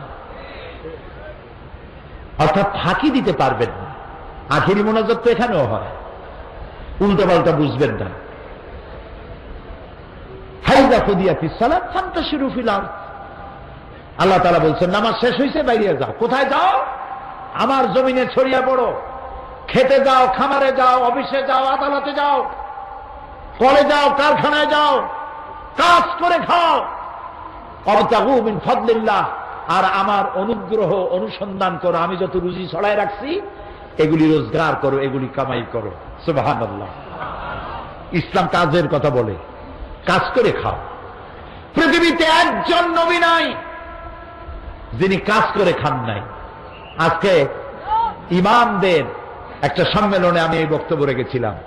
জিজ্ঞেস করেছিলাম যে একজন নবীর নাম বলেন যিনি উম্মতের হাদিয়ার উপরে তার রিজেক, তার পরিবার নির্ভর করত। উম্মতেরা হাদিয়া না দিলে নবী আজকে না খেয়ে থাকবে। এইরকম কোন নবীর দুরবস্থা ছিল? বলেন আমাকে, নাম বলেন। পারবেন? পারবেন? আদম আলাইহিস সালাম কৃষি কাজ করতেন, ইদ্রিস আলাইহিস সালাম জমিন চাষ করতেন, দাউদ আলাইহিস সালাম কর্মকার ছিলেন, লোহার অস্ত্রপাতি, খন্তা, শাবল, দা, বটি থেকে শুরু করে সব বানাইতেন। সব নবী কাজ করেছে। রাসূল করিম সাল্লাল্লাহু আলাইহি ওয়াসাল্লাম ব্যবসা করেছেন, ছাগলের রাখালগিরি করেছেন, সমস্ত আইম্মায়ে মুজতাহিদিন কাজ করেছেন। রাসূলুল্লাহ বলেছেন, এই হাতের চাইতে এই হাতের দাম বেশি। এই হাতটা কি? ভিক্ষা। এই হাতটা কি? এই হাতটা কি? দেওয়া। রাসূল বলেছেন এইটার দাম বেশি। সুবহানাল্লাহ কর। তো এইটা আপনি দিবেন কি করে যদি আপনি রোজগার না করেন? আর আল্লাহ তাআলা বলেছেন, আমি রুজিতে বরকত দিয়ে দেব। তিজারত করো, ব্যবসা করো, রুজিতে বরকত দেব। সুবহানাল্লাহ কর। কাজ করিয়া খাও। কাজের জন্য জমিন ছেড়ে দেওয়া হয়েছে। তবে কাজ করতে গিয়ে উযকুরুল্লাহ যিকরান কাসীরা, বেশি বেশি আমার জিকির করিও। যখন কাজ করতে যাবা কি করবা? জিকির করবা। সেই জিকিরটা কি? আপনি অফিসে কাজ করতেছেন, আল্লাহু আল্লাহু, জমিনে চাষ করতেছেন, আল্লাহু আল্লাহু না। এই জিকির মানে হলো স্মরণ। তুমি নামাজ পড়িয়া অফিসে গেছো, আমি যদি এই জিকির মানে স্মরণ, আমি আল্লাহ যেন তোমার মাথায় থাকি, তোমার ব্রেনে থাকি, তোমার মনে থাকি। যদি তাই থাকি তাহলে তুমি কলমের খোসা দিয়া তোমার অধীনস্থ ব্যক্তির চাকরি নষ্ট করতে পারবা না। চাকরির সময় আমি যদি তোমার দিমাগে থাকি, সরকারের টাকা কলমের খোঁচা দিয়া পকেটস্থ করতে পারবা না। টিয়ারের গম আর কাবিখার গম জম্মের খাওয়া খাইতে পারবা না। এটার নাম রাখছে কাবিখা, মানে খাবি জম্মের খাওয়া খা, খাবি খা। আল্লাহ স্মরণে থাকলে এটা পারবা না। জমিন চাষ করতে গেছো, আমি যেন স্মরণে থাকি, আমি যদি স্মরণে থাকি পরের জমিনের আইল তুমি ঠেলতে পারবা না আমার ভয়তে। সুবহানাল্লাহ। যারা ঘুষ খান, যারা ঘুষ খান, চট্টগ্রামে আমি মনে করি এরকম অফিসার নাই। যারা ঘুষ খান তারা জিজ্ঞেস করি কি খাইতেছেন, কি খান? আহারে, মানুষের পিঠের উপরে পিস্তল ঠেকাইয়া তার কাছ থেকে টাকা আদায় করার নাম যদি সন্ত্রাসী তৎপরতা হয়, তাহলে অফিসিয়াল ফাইল আটকাইয়া মানুষের কাছ থেকে ঘুষ আদায় করা এর থেকে মারাত্মক সন্ত্রাসী তৎপরতা। অশিক্ষিত নিরক্ষর ভিক্ষুক প্রতিবন্ধী যদি মানুষের কাছ থেকে হাত পেতে খয়রাত নেয়, এটার নাম যদি ভিক্ষা হয়, তাহলে শিক্ষিত মানুষ সরকারের চেয়ারে বসে আনডিউ ফেভার যদি আপনার মক্কেলের কাছ থেকে ঘুষের টাকা নেন, তাহলে মূর্খ, অন্ধ, কানা, পঙ্গু লোকের ভিক্ষার চাইতে এটি আরো মারাত্মক ভিক্ষা। শান্তি পাবেন না, শান্তি পাবেন না। বহু টাকা ঘুষ খাইছেন, ঘুম হবে না, ঘুম হবে না। মনের মধ্যে সব চিন্তা, হায় হায় কোন সর্বনাশ, কোন ফাঁক দিয়া বন্দুকের গুলি আইসে আমার বুকটারে জাজরা করে দেয়। হযরত ওমর রাদিয়াল্লাহু তাআলা আনহু, ইসলাম কারে কয় বাবা, ইসলাম কাকে বলে? রোম সম্রাট তার গোয়েন্দা বিভাগের লোক পাঠাইতেছে, দেখো তো যেভাবে ইসলাম এক একটা দেশ দখল করতেছে তার আদর্শ দিয়ে না জানি রোমও কবে চলে যায়। আমিরুল মুমিনিন কেমন, সিংহাসন কেমন দেখে আসো। রোমের বাদশা, রোমের গোয়েন্দা বিভাগ আসলো, মদিনায় ঢুকে সাহাবীদের জিজ্ঞেস করছেন, আইনা মালিকুকুম, তোমাদের বাদশা কই? তারা বললো যে আমাদের জন্য কোনো বাদশা হয় না, বাল্লানা আমির, আমাদের জন্য একজন আমির হয়। আচ্ছা হলো আমির, সেই আমির কই? কয় যে কোথায় তা জানি না, তবে শুনেছি ওনার উট হারায় গেছে, উট তালাশ করতে গেছে। আশ্চর্য কথা, আমিরুল মুমিনিন অর্ধেকটা পৃথিবীর প্রেসিডেন্ট, উট হারায় গেছে তালাশ করতে গেছে নিজে।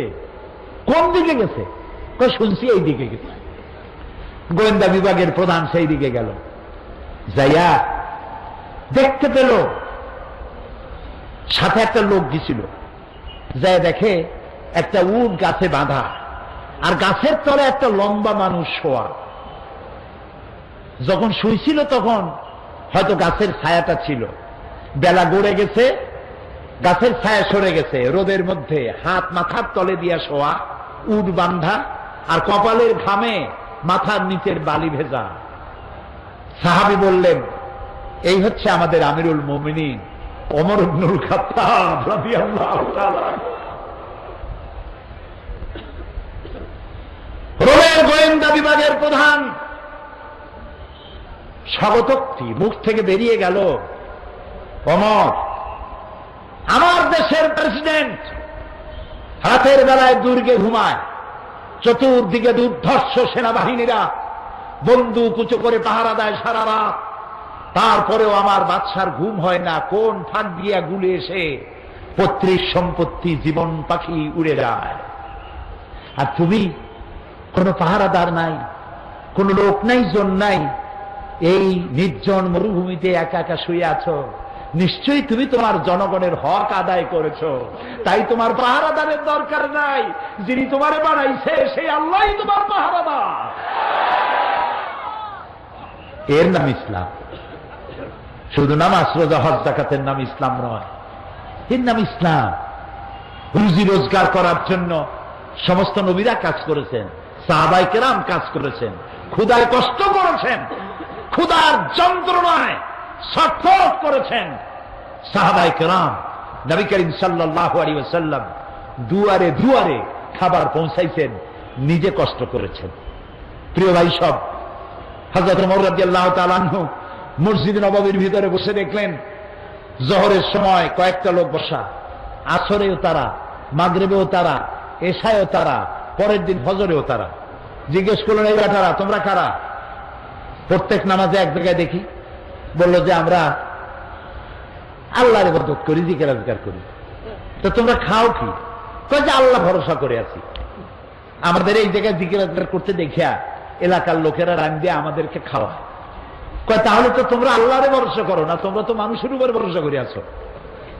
শোনো, আগামীকাল এটা তো ফজর গেল, আজকের জোহরের নামাজের পর যদি এই জায়গায় তোমাদেরকে বসা দেখি, ব্যাট মেরে মসজিদ থেকে বের করে দেব।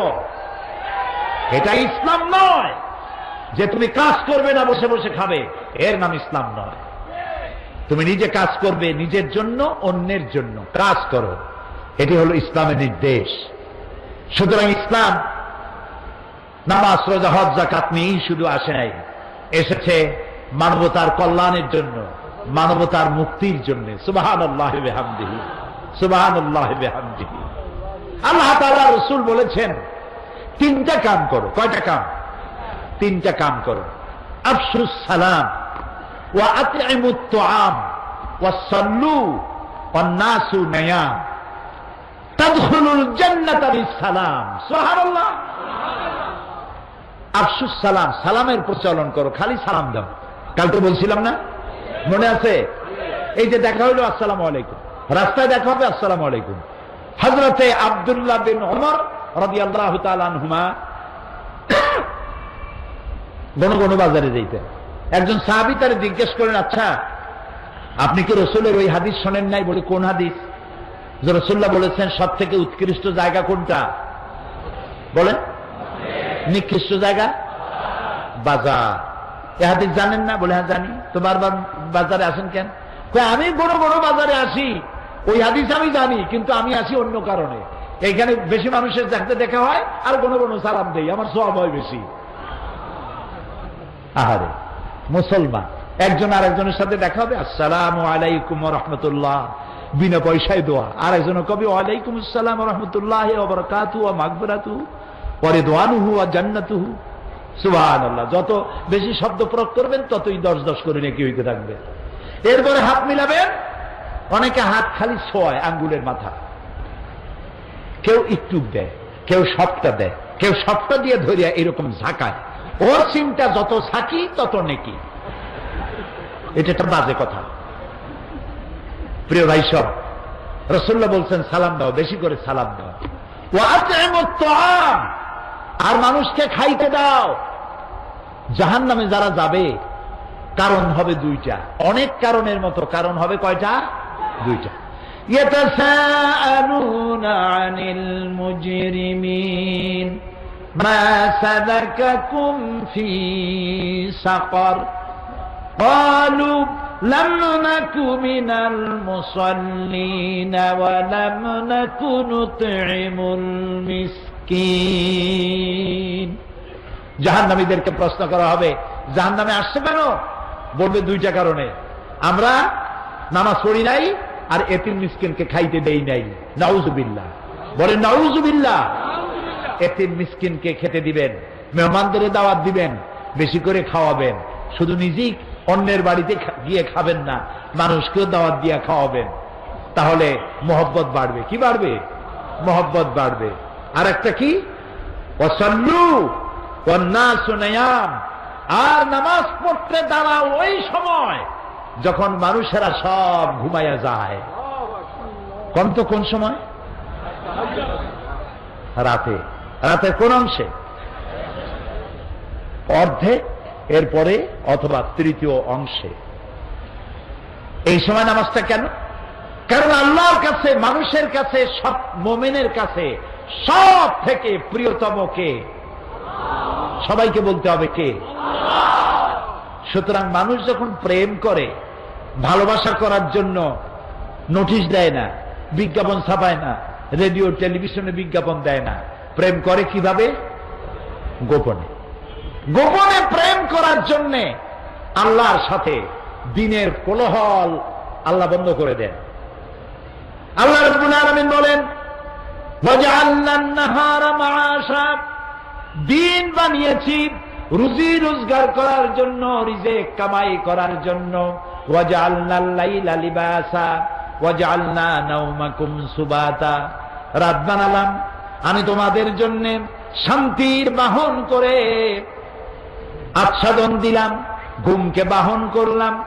এই সুন্দর রাতে সব মানুষ ঘুমিয়ে গেছে, বান্দা এই সময় ঘুমের থেকে জাগো, আমারে সেজদা দাও, সেজদার ভিতরে তোমার যা বলার আছে আমারে বলো।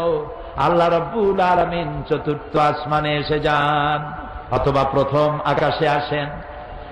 হর হমেশা দেনে কো তৈয়ার হ্যাঁ, হর হমেশা দেনে কো তৈয়ার হ্যাঁ, जो न मांगे उससे वो बेजार है। সব সময় দিতে প্রস্তুত আল্লাহ রাব্বুল আলামিন। যে চায় না আল্লাহ রাব্বুল আলামিন তার প্রতি নারাজ হয়ে যায়। গভীর রাত্রি সিজদার ভিতরে গিয়ে মানুষ যখন কাঁদতে থাকে, আল্লাহ রাব্বুল আলামিন ফেরেশতাদেরকে জিজ্ঞেস করেন, আমার ফেরেশতারা পৃথিবীতে মানুষ যখন সব ঘুমানো, আমার এই বান্দাগুলি কান্দে কেন, বান্দিরা কান্দে কেন? ফেরেশতারা বলে, রব্বুল আলামিন ওরা গুনাহ করেছে, তোমার কাছে মাপ চায়, জাহান্নাম থেকে মুক্তি চায়। আল্লাহ প্রশ্ন করেন, ওরা আমার জাহান্নাম দেখেছে নাকি, আমারে দেখেছে নাকি, বেহেশত দেখেছে নাকি? তারা বলবে না, দেখে নাই। রব্বুল আলামিন বলেন, ও আমার ফেরেশতারা, আমার এই বান্দাগুলি আমারে দেখে নাই, ফেরেশতা দেখে নাই, জাহান্নাম দেখে নাই, হাসর নসর কিছুই দেখে নাই, শুধু আমার কোরআনের কথা, আমার নবীর কথা বিশ্বাস করে যেভাবে তারা কাঁদতেছে, তোমরা সাক্ষী থেকে যাও, আমার এই ক্রন্দনরত বান্দাগুলির আমি মাফ করে দিলাম। সুতরাং নবীজির কথা মতো যারা সালামের প্রচলন করবেন, মেহমানদের খাওয়াবেন, রাতের বেলায় জেগে নামাজ আদায় করবেন, আল্লাহ রাব্বুল আলামিন তাদেরকে, নবীজি বলেন, তাদখুলুল জান্নাতা বিসসালাম, আল্লাহ তাআলা শান্তির সাথে তাদেরকে জান্নাতে প্রবেশ করাবেন। এই পৃথিবী হচ্ছে মানবতার কল্যাণের জন্য, মানব সভ্যতা বিকাশের জন্য, এই পৃথিবীকে সুন্দর করে সাজিয়ে গুছিয়ে রাখার জন্য আল্লাহ মুসলমানদেরকে দায়িত্ব দিয়েছেন। এটার নামই হচ্ছে ইসলাম। ইসলাম মানবতার কল্যাণ নিয়ে এসেছে, ভালোবাসা নিয়ে এসেছে, মহব্বত নিয়ে এসেছে। ক্ষমতায় যাইয়া মন্ত্রী হবেন, এমপি হবেন, খাওয়ার চোটে এক একজনের পেট 3টা তরমুজের সাইজ হয়ে যাবে, এই জন্য ক্ষমতায় যাওয়া নয়। কিছু লোক আছে, হায় হায়, ক্ষমতা পাইয়া এমন খাওয়া খাইছে, পেটটারে এত মোটা করছে, কোন রুমের মধ্যে ঢুকতে হলে হাত দিয়ে দরজা খোলার দরকার হয় না, পেটের ধাক্কায় দরজার কাম সারা। আছে না এমন? আছে। হযরত ওমর রাদিয়াল্লাহু তাআলা আনহু রাসূলের শিক্ষায় শিক্ষিত, কোরআনের শিক্ষায় শিক্ষিত আমিরুল মুমিনিন, রাতের বেলায় ঘুরছেন, প্রজা পুঞ্জরা খাইয়ে আছে না না খেয়ে আছে, ইসলাম কারে কয়? তিনি দেখতে পেলেন একটা বাড়ির ভিতরে একটা পুরুষ বারবার ঢোকে আর বের হয়, ঢোকে আর বের হয়। গভীর রাত, গিয়ে প্রশ্ন করলেন, এই মিয়া, তুমি এই বাড়ির মধ্যে বারবার ঢোকে আর বাইর হও কেন, তুমি কেডা? কয় যে পথিক, আমি তো এই বাড়ির মালিক, তো এইবার বারবার ভেতরে ঢোকার বাইর হও কেন? বলছে পথিক সে চেনে নাই আমিরুল মুমিনিনকে। বলছে আমার মতো বিপদে জীবনে কেউ পড়ে না। বলে কিরকম? আমার ঘরে আমার বউ আসন্ন প্রসবা, এখনই বাচ্চা হবে, আমার ঘরে কোনো পুরুষও নাই, আমি ছাড়া কোন মেয়ে লোক নাই, আর আমি এই বিষয় সম্পূর্ণ অনভিজ্ঞ, কিছুই জানি না। আমার স্ত্রীর কষ্ট, আমার জীবন বেরিয়ে যাচ্ছে, আমি কোনো সাহায্য করতে পারছি না। হযরত ওমর রাদিয়াল্লাহু তাআলা আনহু বলছেন, অপেক্ষা করো, দেখি আমি তোমার কোনো সাহায্য করতে পারি কিনা। গোটা পৃথিবীর অর্ধেকটা পৃথিবীর প্রেসিডেন্ট, খলিফাতুল মুসলিমিন, আমিরুল মুমিনিন দৌড় দিলেন। কিছুক্ষণ পরে একটি মেয়ে লোক নিয়ে আসলেন। বাড়িওয়ালাকে বললেন, এখানে দাঁড়াও। মেয়ে লোকটিকে ভিতরে ঢুকাই দিলেন। কিছুক্ষণ পরে সেই মেয়ে লোক এসে আমিরুল মুমিনিনকে ডেকে বললেন, আমিরুল মুমিনিন, এই বাড়ির মালিককে বলেন আল্লাহ তাকে একটি পুত্র সন্তান দান করেছেন। পুত্রটিও সুস্থ, তার মাও সুস্থ। বাড়িওয়ালা তো আমিরুল মুমিনিন নাম শুনিয়া পায়ের তলা থেকে মাটি গজে গেছে। হযরত ওমর আমার জন্য কষ্ট করছে, দৌড়াইছে, কি আশ্চর্য, আমার তো বেয়াদবি হয়ে গেছে। তিনি করজোড়ে ক্ষমা চাইলেন, আমিরুল মুমিনিন, আল্লাহর রাস্তায় আমারে মাফ করে দেন, আপনি আমারে কষ্ট দিছি, আমি আপনাকে কষ্ট দিয়েছি, আমাকে ক্ষমা করুন। আর এই যে মেয়ে লোকটারে নার্স নিয়ে আসছেন, সেবিকা, কিছু টাকা আপনি তাকে দিয়ে দেবেন, এই টাকাগুলো আপনি নেন। হযরত ওমর বলেন, ও আল্লাহর বান্দা, আমার কাছে ক্ষমা চাইও না, আমার কাছে ক্ষমা চাওয়া উল্টা হবে, কারণ তুমি আমার এলাকার ভিতরে বসবাস করো, তোমার এই কষ্টের কথা তুমি জানাবার আগে আমি নিজেই জেনে যে খেদমত দিতে পারি নাই, এজন্য কিয়ামতের দিন ওমরকে আল্লাহর দরবারে তুমি আসামি বানাইও না। আর যে মেয়ে লোকটিকে টাকা দিতে চাও, ওই মেয়ে লোকটি কোন পেশাদার নার্স নয়, সেবিকা নয়। যেই মেয়ে লোকটি দিয়ে আমি তোমার স্ত্রীর খেদমত করালাম, ওই মেয়ে লোকটি আমার স্ত্রী। সুবহানাল্লাহ। এর নাম ইসলাম, এর নাম ইসলাম। শুধু নামাজ, রোজা, হজ, যাকাতের জন্য নয়। নামাজ রোজা কম্পালসারি ডিউটি, দাড়ি রাখা মুসলমানের আলামত, মেসওয়াক করা, সুরমা লাগানো, লম্বা জামা গায়ে দেওয়া, এগুলি ইউনিফর্ম। কিন্তু মূল স্পিরিট, আসল জিনিসটা হারায় ফেলেছি, খোলস হারায় ফেলেছি। মূল জিনিস হারাইয়া খোলস ধরে আছি। হ্যাঁ, পাগড়ি আমার দরকার, এটা আমার শেয়ার। আমার পাগড়ি প্রয়োজন, আমার টুপি প্রয়োজন, আমার দাড়ি প্রয়োজন, আমার লম্বা জামা প্রয়োজন, আমার তসবিহ প্রয়োজন, কিন্তু সব থেকে বড় প্রয়োজন ছিল মানব প্রেম।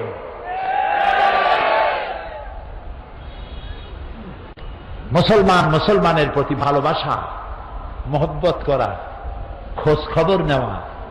সে যদি আমার প্রতিবেশীও হয়, সে যদি আমার হিন্দুও হয়, সে যদি খ্রিস্টানও হয়, তার খোঁজ নেওয়া, খবর নেওয়া। অন্য ধর্মের প্রতি অসদাচরণ না করা, এটার নাম ইসলাম। আলহামদুলিল্লাহ, আমি আল্লাহ শুকর আদায় করি, আমার এলাকায় অনেক হিন্দু, অন্তত ৮০,০০০ ভোটার আমার এলাকা। নির্বাচনে আল্লাহ যখন জিতাই দিলেন, বিজয় মিছিল করি নাই। আল্লাহরে বলছিলাম, আল্লাহ তুমি যদি দয়া করে তোমার গোলামকে জিতায় দাও, বিজয় মিছিল করব না, তোমারে লম্বা করে সেজদা দেব, শুকর আদায় করব। জনসভা করেছি এবং পুলিশকে নির্দেশ দিয়েছি, আমার এলাকায় অনেক হিন্দু আছে, যদি কোনো হিন্দু অত্যাচারিত হয়েছে, কোন হিন্দু রমণী অত্যাচারিত হয়েছে, কোন মন্দিরের উপরে নির্যাতন করা হয়েছে, ভেঙে দেওয়া হয়েছে, এই রিপোর্ট যদি পাও, যে মুসলমান করবে তাকে ধরে এনে লাইট পোস্টের সাথে বেঁধে 24 ঘন্টা পেটাবে, অন্তত 6 মাসের ভেতরে যেন বাপের নাম তার মনে না আসে।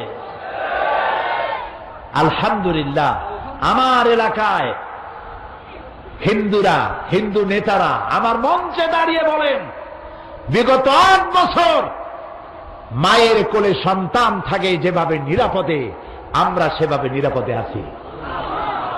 আমি তাদের বক্তব্য শুনে কান্দি আর আল্লাহর সাথে বিনয়ের সাথে সেজদা দেই, মাবুদ এই তো মুসলমানের কাজ, এটা সব জায়গায় হওয়া উচিত। আমার দ্বারা হিন্দু নির্যাতিত হবে না, আমি মুসলমান। হযরত আমর ইবনে আস রাদিয়াল্লাহু তাআলা মিশর দখল করলেন। গির্জার ঈসা আলাইহিস সালামের মূর্তির নাক কে যেন ভেঙে দিল, খ্রিস্টানেরা এসে নালিশ করল।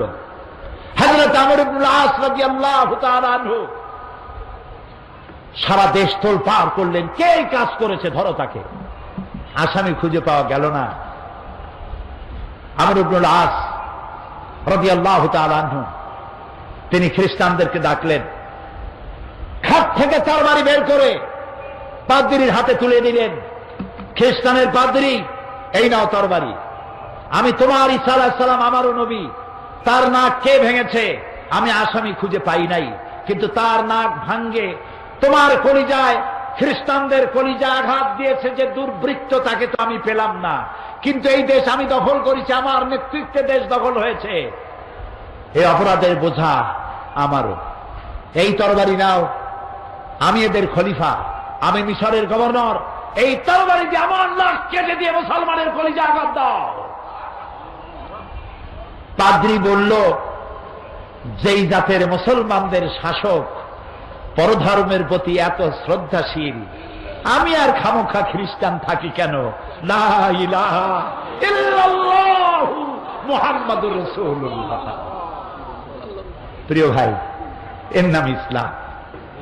এখানে বর্ণবাদ নাই, সাম্প্রদায়িক সম্প্রীতির বিনষ্টকারী কোন শক্তি এখানে নাই, এখানে মারামারি নাই, কাটাকাটি নাই, এখানে সন্ত্রাসের কোনো অবস্থান নাই। আমি যে বিষয়টি আপনাদের সামনে এনেছিলাম, ইন্না দীন ইনদাল্লাহিল ইসলাম, আশা করি আমি বুঝাতে চেষ্টা করব, যদি আল্লাহ আমাকে তৌফিক দেন। শেষ করতে পারলাম না আজও, দেখা যাক কাল কি করা যায়। দাঁড়ানো ভাইরা বসুন, মুনাজাতে অংশ নিন, একজনও দাঁড়িয়ে থাকবেন না, সব বসুন। আগামীকাল তৃতীয় দিবস, একদিন একদিন করে চলে যাবে, এ মাঠ শূন্য হয়ে যাবে। আল্লাহর এই কালাম প্রচারিত হোক বিশ্বজুড়ে, বছরের পর বছর, শতাব্দীর পর শতাব্দী, সহস্রাব্দীর পর সহস্রাব্দী, অনন্তকাল ধরে মানুষ যেন ইসলামের সুশীতল ছায়ায় আশ্রয় নিতে কেউ ভয় না পায়। এর থেকে শান্তি পৃথিবীতে আর নাই। মানুষে মানুষে এত শান্তির ধর্ম, এত শান্তির ব্যবস্থা আর কারো নাই। কারণ ইসলাম কোন মানুষের তৈরি করা নয়, কোন নবীর তৈরি করা নয়। ইসলাম কার?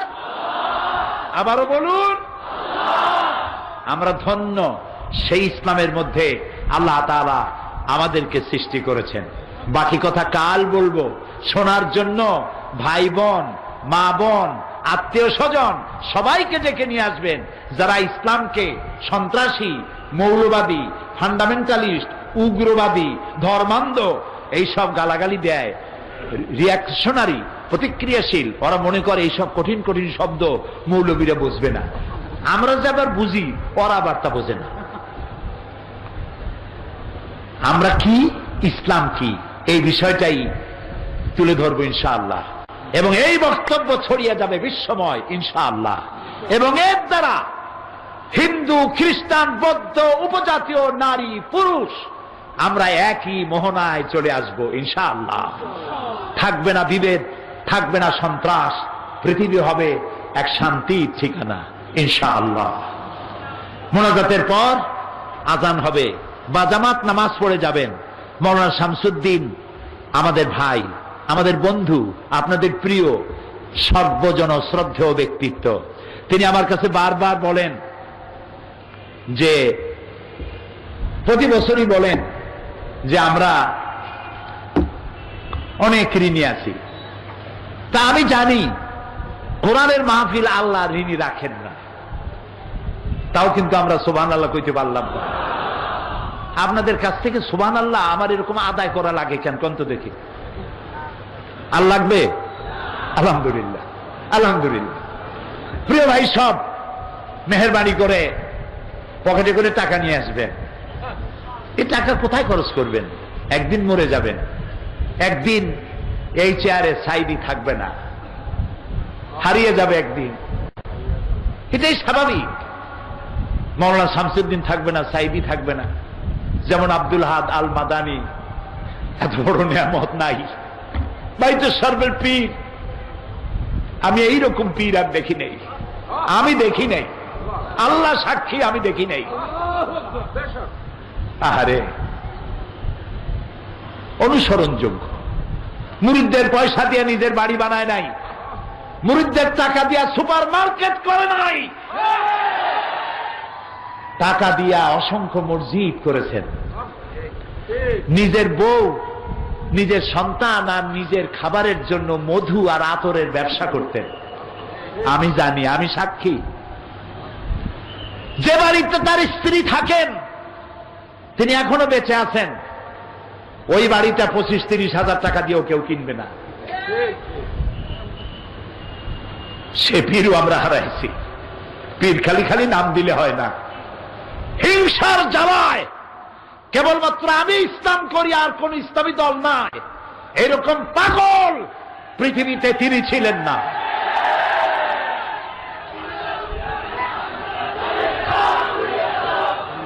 সেই বলতেছি, সেই পীর সাহেব নাই, গারাঙ্গিয়ার পীর সাহেব নাই। তারপরে আমরা হারাইছি। এই মাহফিলে ওয়াজ করতেন, আমি বলতাম চট্টগ্রামের ওল্ড লায়ন, নাম কি? সিদ্দিক আজাদ। আমারে দেখলি আমার কপালে একটা চুমা দিতেন, তিনিও নাই। হারাইছি। এই মঞ্চে বক্তৃতা করতেন শাইখুল হাদিস হযরত মাওলানা আবুল কাসেম মোহাম্মদ সিফাতুল্লাহ। আমার মঞ্চেই বক্তৃতা করতে করতে শহীদ হয়ে গেলেন। আল্লাহ তাকে শাহাদাতের মর্যাদা দিন। সারা জীবন ইসলামের খেদমত করেছেন। হারাইছি। মাদ্রাসা শিক্ষকদের জন্য বিশাল অবদান রেখেছেন, এদেশের আলেমদের জন্য অবদান রেখেছেন। মাওলানা আব্দুল মান্নান, প্রাক্তন মন্ত্রী, আল্লাহ তাআলা এইসব মরহুম ব্যক্তিদেরকে জান্নাতুল ফেরদাউসে ঠিকানা বানিয়ে দিন, তাদের জীবনের সাইয়াদগুলি হাসানাত দিয়ে বদলায় দিন। প্রিয় ভাই সব, আরেকজনের কথা আসলো, দুবাই, মরহুম আব্দুল আজিজ। দুবাই সরকার আমাকে 2 বার ইন্টারন্যাশনাল কোরআন কম্পিটিশন মুসাবাকাত, কোরআন কম্পিটিশনের প্রধান অতিথি হিসেবে বাংলাদেশ থেকে আমাকে দাওয়াত দিয়েছিল। কোন হলে লোক জায়গা দিতে পারবে না বলে দুবাই ন্যাশনাল ঈদ গ্রাউন্ডে মাহফিল করেছে আমার জন্য, যা দুবাইয়ের ইতিহাসে কোনোদিন হয় নাই এর পূর্বে। লক্ষাধিক লোকের বিশাল সমাবেশে দুবাইতে যে বক্তব্য রেখেছিলাম, দুবাই থেকে 4টা টেলিভিশন লাইভ প্রচার করেছিল। সেখানে আমার খেদমতে নিয়োজিত ছিলেন পাবনার মরহুম আব্দুল আজিজ। তিনি রোড অ্যাক্সিডেন্টে, সড়ক দুর্ঘটনায় আল্লাহ তাকে নিয়ে এনেছেন। আল্লাহ তাকে জান্নাতুল ফেরদাউসের মেহমান বানিয়ে দিন। আজকেও সৌদি আরব থেকে আমার কাছে টেলিফোন এসেছে, বেলাল হোসেন নাম, 15 বছর বিয়ে করেছেন, সন্তান নাই, কাঁদতেছিল আর দোয়া চাইতেছিল। প্রিয় ভাই সব, আল্লাহর কসম, এই দোয়া কবুলের ভিতরে সাইবির কোন কেরামতি নাই, কোন কারিশমা নাই, আল্লাহর কসম। এখানে যে দোয়া যদি কবুল হয় তার একমাত্র কারণ কালামুল্লাহ, আল্লাহর কোরআন। আমি অযোগ্য, আমি অপদার্থ, আমি আল্লাহর এক গোলাম। সমস্ত মুজিজা এই কোরআনে। তাই লোকেরা বিশ্বাস করে এখানে দোয়া করলে আল্লাহ অনেক কথা শোনেন, না শুনলেও তার কিছু আসে যায় না। ফাআলুল লিমা ইউরিদ, যা খুশি তাই তিনি করেন। বান্দা শুধু চাইতেই পারে, অভিমান করতে পারে না। একজন একটা কবিতা বানাইছিল, আগার বক্স করো জারি, না বক্স তো ক্যা করো ক্যা। আল্লাহ তুমি যদি আমারে বক্স দাও, না ভুল বলেছি, আগার বক্স জহি কিসমত, না বক্স তো করো ক্যা। একজন কবি লিখেছেন, আল্লাহ তুমি যদি আমারে মাফ করে দাও তাহলে তো আমার খোশ কিসমত, আর যদি না মাফ করো তাহলে আমি আর করবো কি। আল্লাহর এক বড় আলেম, তিনি শুনে বললেন এই কবি তো বেয়াদব, তুমি যদি আমারে মাফ করো তাহলে আমার খোশ কিসমত, না করলে করবো কি। এটা তো কথা হইল, কবিতা পাল্টাও। এভাবে দেখো, আগার বক্সে জহি কিসমত, না বক্স তো করো জারি। আল্লাহ তুমি যদি আমারে মাফ করো এটা আমার খোশ কিসমত, আর যদি না মাফ করো যতক্ষণ না মাফ করবা কাঁদতেই থাকবো। এটার নাম হলো ঈমান। সুতরাং আল্লাহ রাব্বুল আলামিনের কাছে এখানে বসে যত দোয়া করেছি এরকম বহুত হইছে। মাহফিলে দান করেছে, বলেছে 15 বছর 20 বছর 10 বছর বাচ্চা হয় না। আমরা এখানে দোয়া করেছি, কার দোয়া আল্লাহ কবুল হয়েছে আল্লাহই ভালো জানেন। পরের বছর বাচ্চা কোলে নিয়ে মাহফিলে আসছে, আলহামদুলিল্লাহ। আজকে আসরের নামাজের পরে মক্কা শরীফ থেকে বেলাল হোসেন নামে এক লোক টেলিফোন করেছে আর কাঁদছে। 15 বছর সন্তান হয় না, তার বউ কান্দে, সে কান্দে। আল্লাহ, তোমার দরবারে তো সন্তানের রুহের কোনো অভাব নাই। তুমি যেসব নরনারী সন্তান পায় নাই, কলিজাটা মরুভূমির মতো হয়ে গেছে, কোনা মাত্র রহমত দিয়া তাদের কলিজা ভরিয়া দিয়ে দাও, সন্তান দিয়ে দাও। যারা দোয়া চেয়েছেন, জি, আমরা তাদের জন্য দোয়া করব। বিদ্যুৎ বিভাগ, তাদের জন্য দোয়া করতে হবে। সারা দেশে এখন বিদ্যুৎ সংকট চলছে, চাহিদার চাইতে উৎপাদন কম। কিন্তু চট্টগ্রাম তাফসীর মাহফিলে লোডশেডিং হচ্ছে না। এটার পেছনে যারা কাজ করছেন, খেদমত করছেন, আল্লাহ তাআলা তাদের মা বাপ এবং তাদের কবরগুলি কোরআনের নূর দিয়ে ভরে দিও। যেসব পুলিশ, র্যাব, গোয়েন্দা বিভাগ এই বিশাল মাহফিলের নিরাপত্তা প্রদান করছেন, আল্লাহ তাআলা তুমি তাদের জীবনের নিরাপত্তা দিও, তাদের বিবি বাল বাচ্চাকে নিরাপত্তা দিও এবং জীবনের গুনাহ খাতা মাফ করে দিয়ে ইসলামী জীবন যাপনের তৌফিক দিও। আজ আর নয়, আগামীকাল বাকি কথা হবে। কয়েকটি বই এসেছে, আমি আগেই বলেছি সারা বছর প্রকাশকরা বই লেখে আর ছাপায়, চট্টগ্রামের লোকেরা বই কেনে বেশি। গল্পের বই পড়ে লাভ নাই, উপন্যাস নাটক পড়ে লাভ নাই, সামান্য উত্তেজনা, রোমান্স, আর কিচ্ছু নাই। কোরআন এবং হাদিসের বই পড়লে জীবন সংশোধন হয়, শুনলেও হয়, পড়লেও হয়। সেজন্য বহু প্রকাশকরা এসেছে, পকেটের পয়সা নিয়ে বাড়ি ফিরে না গিয়া পয়সা মাহফিলেও দেবেন আর ওখান থেকে বই কিনে নিয়ে যাবেন। রাজি আছেন? রাজি আছেন? আল্লাহ তৌফিক দিক। সন্ত্রাস এবং জঙ্গিবাদ দমন ইসলাম, গতকাল বলেছি। মুসলমানদের যারা সন্ত্রাসী বলে, এটি আমার লেখা, এটি এখন ইংরেজি হচ্ছে। সমস্ত ইউরোপিয়ান আমেরিকান দূতাবাসে ইংরেজিতে ছাপাইয়া পৌঁছাইয়া দেওয়া হবে, তোমরা আমাদেরকে সন্ত্রাসী বলো, আমরা সন্ত্রাসী নই। ইসলাম সন্ত্রাসকে কখনো কবুল করে না, মঞ্জুর করে না। এটা ইংরেজি হয়ে ছড়িয়ে যাবে বিশ্বময় ইনশাআল্লাহ। সমস্ত শিক্ষিত লোকের এই বই পড়া উচিত। জঙ্গি, সন্ত্রাস ও জঙ্গিবাদ দমন ইসলাম, এটি আমার লেখা। আর তাফসীর বোঝার জন্য তাফহিমুল কোরআনের কোনো জুড়ি নাই। তাফহিমুল কোরআন আমি চাই প্রত্যেকটি মুসলমান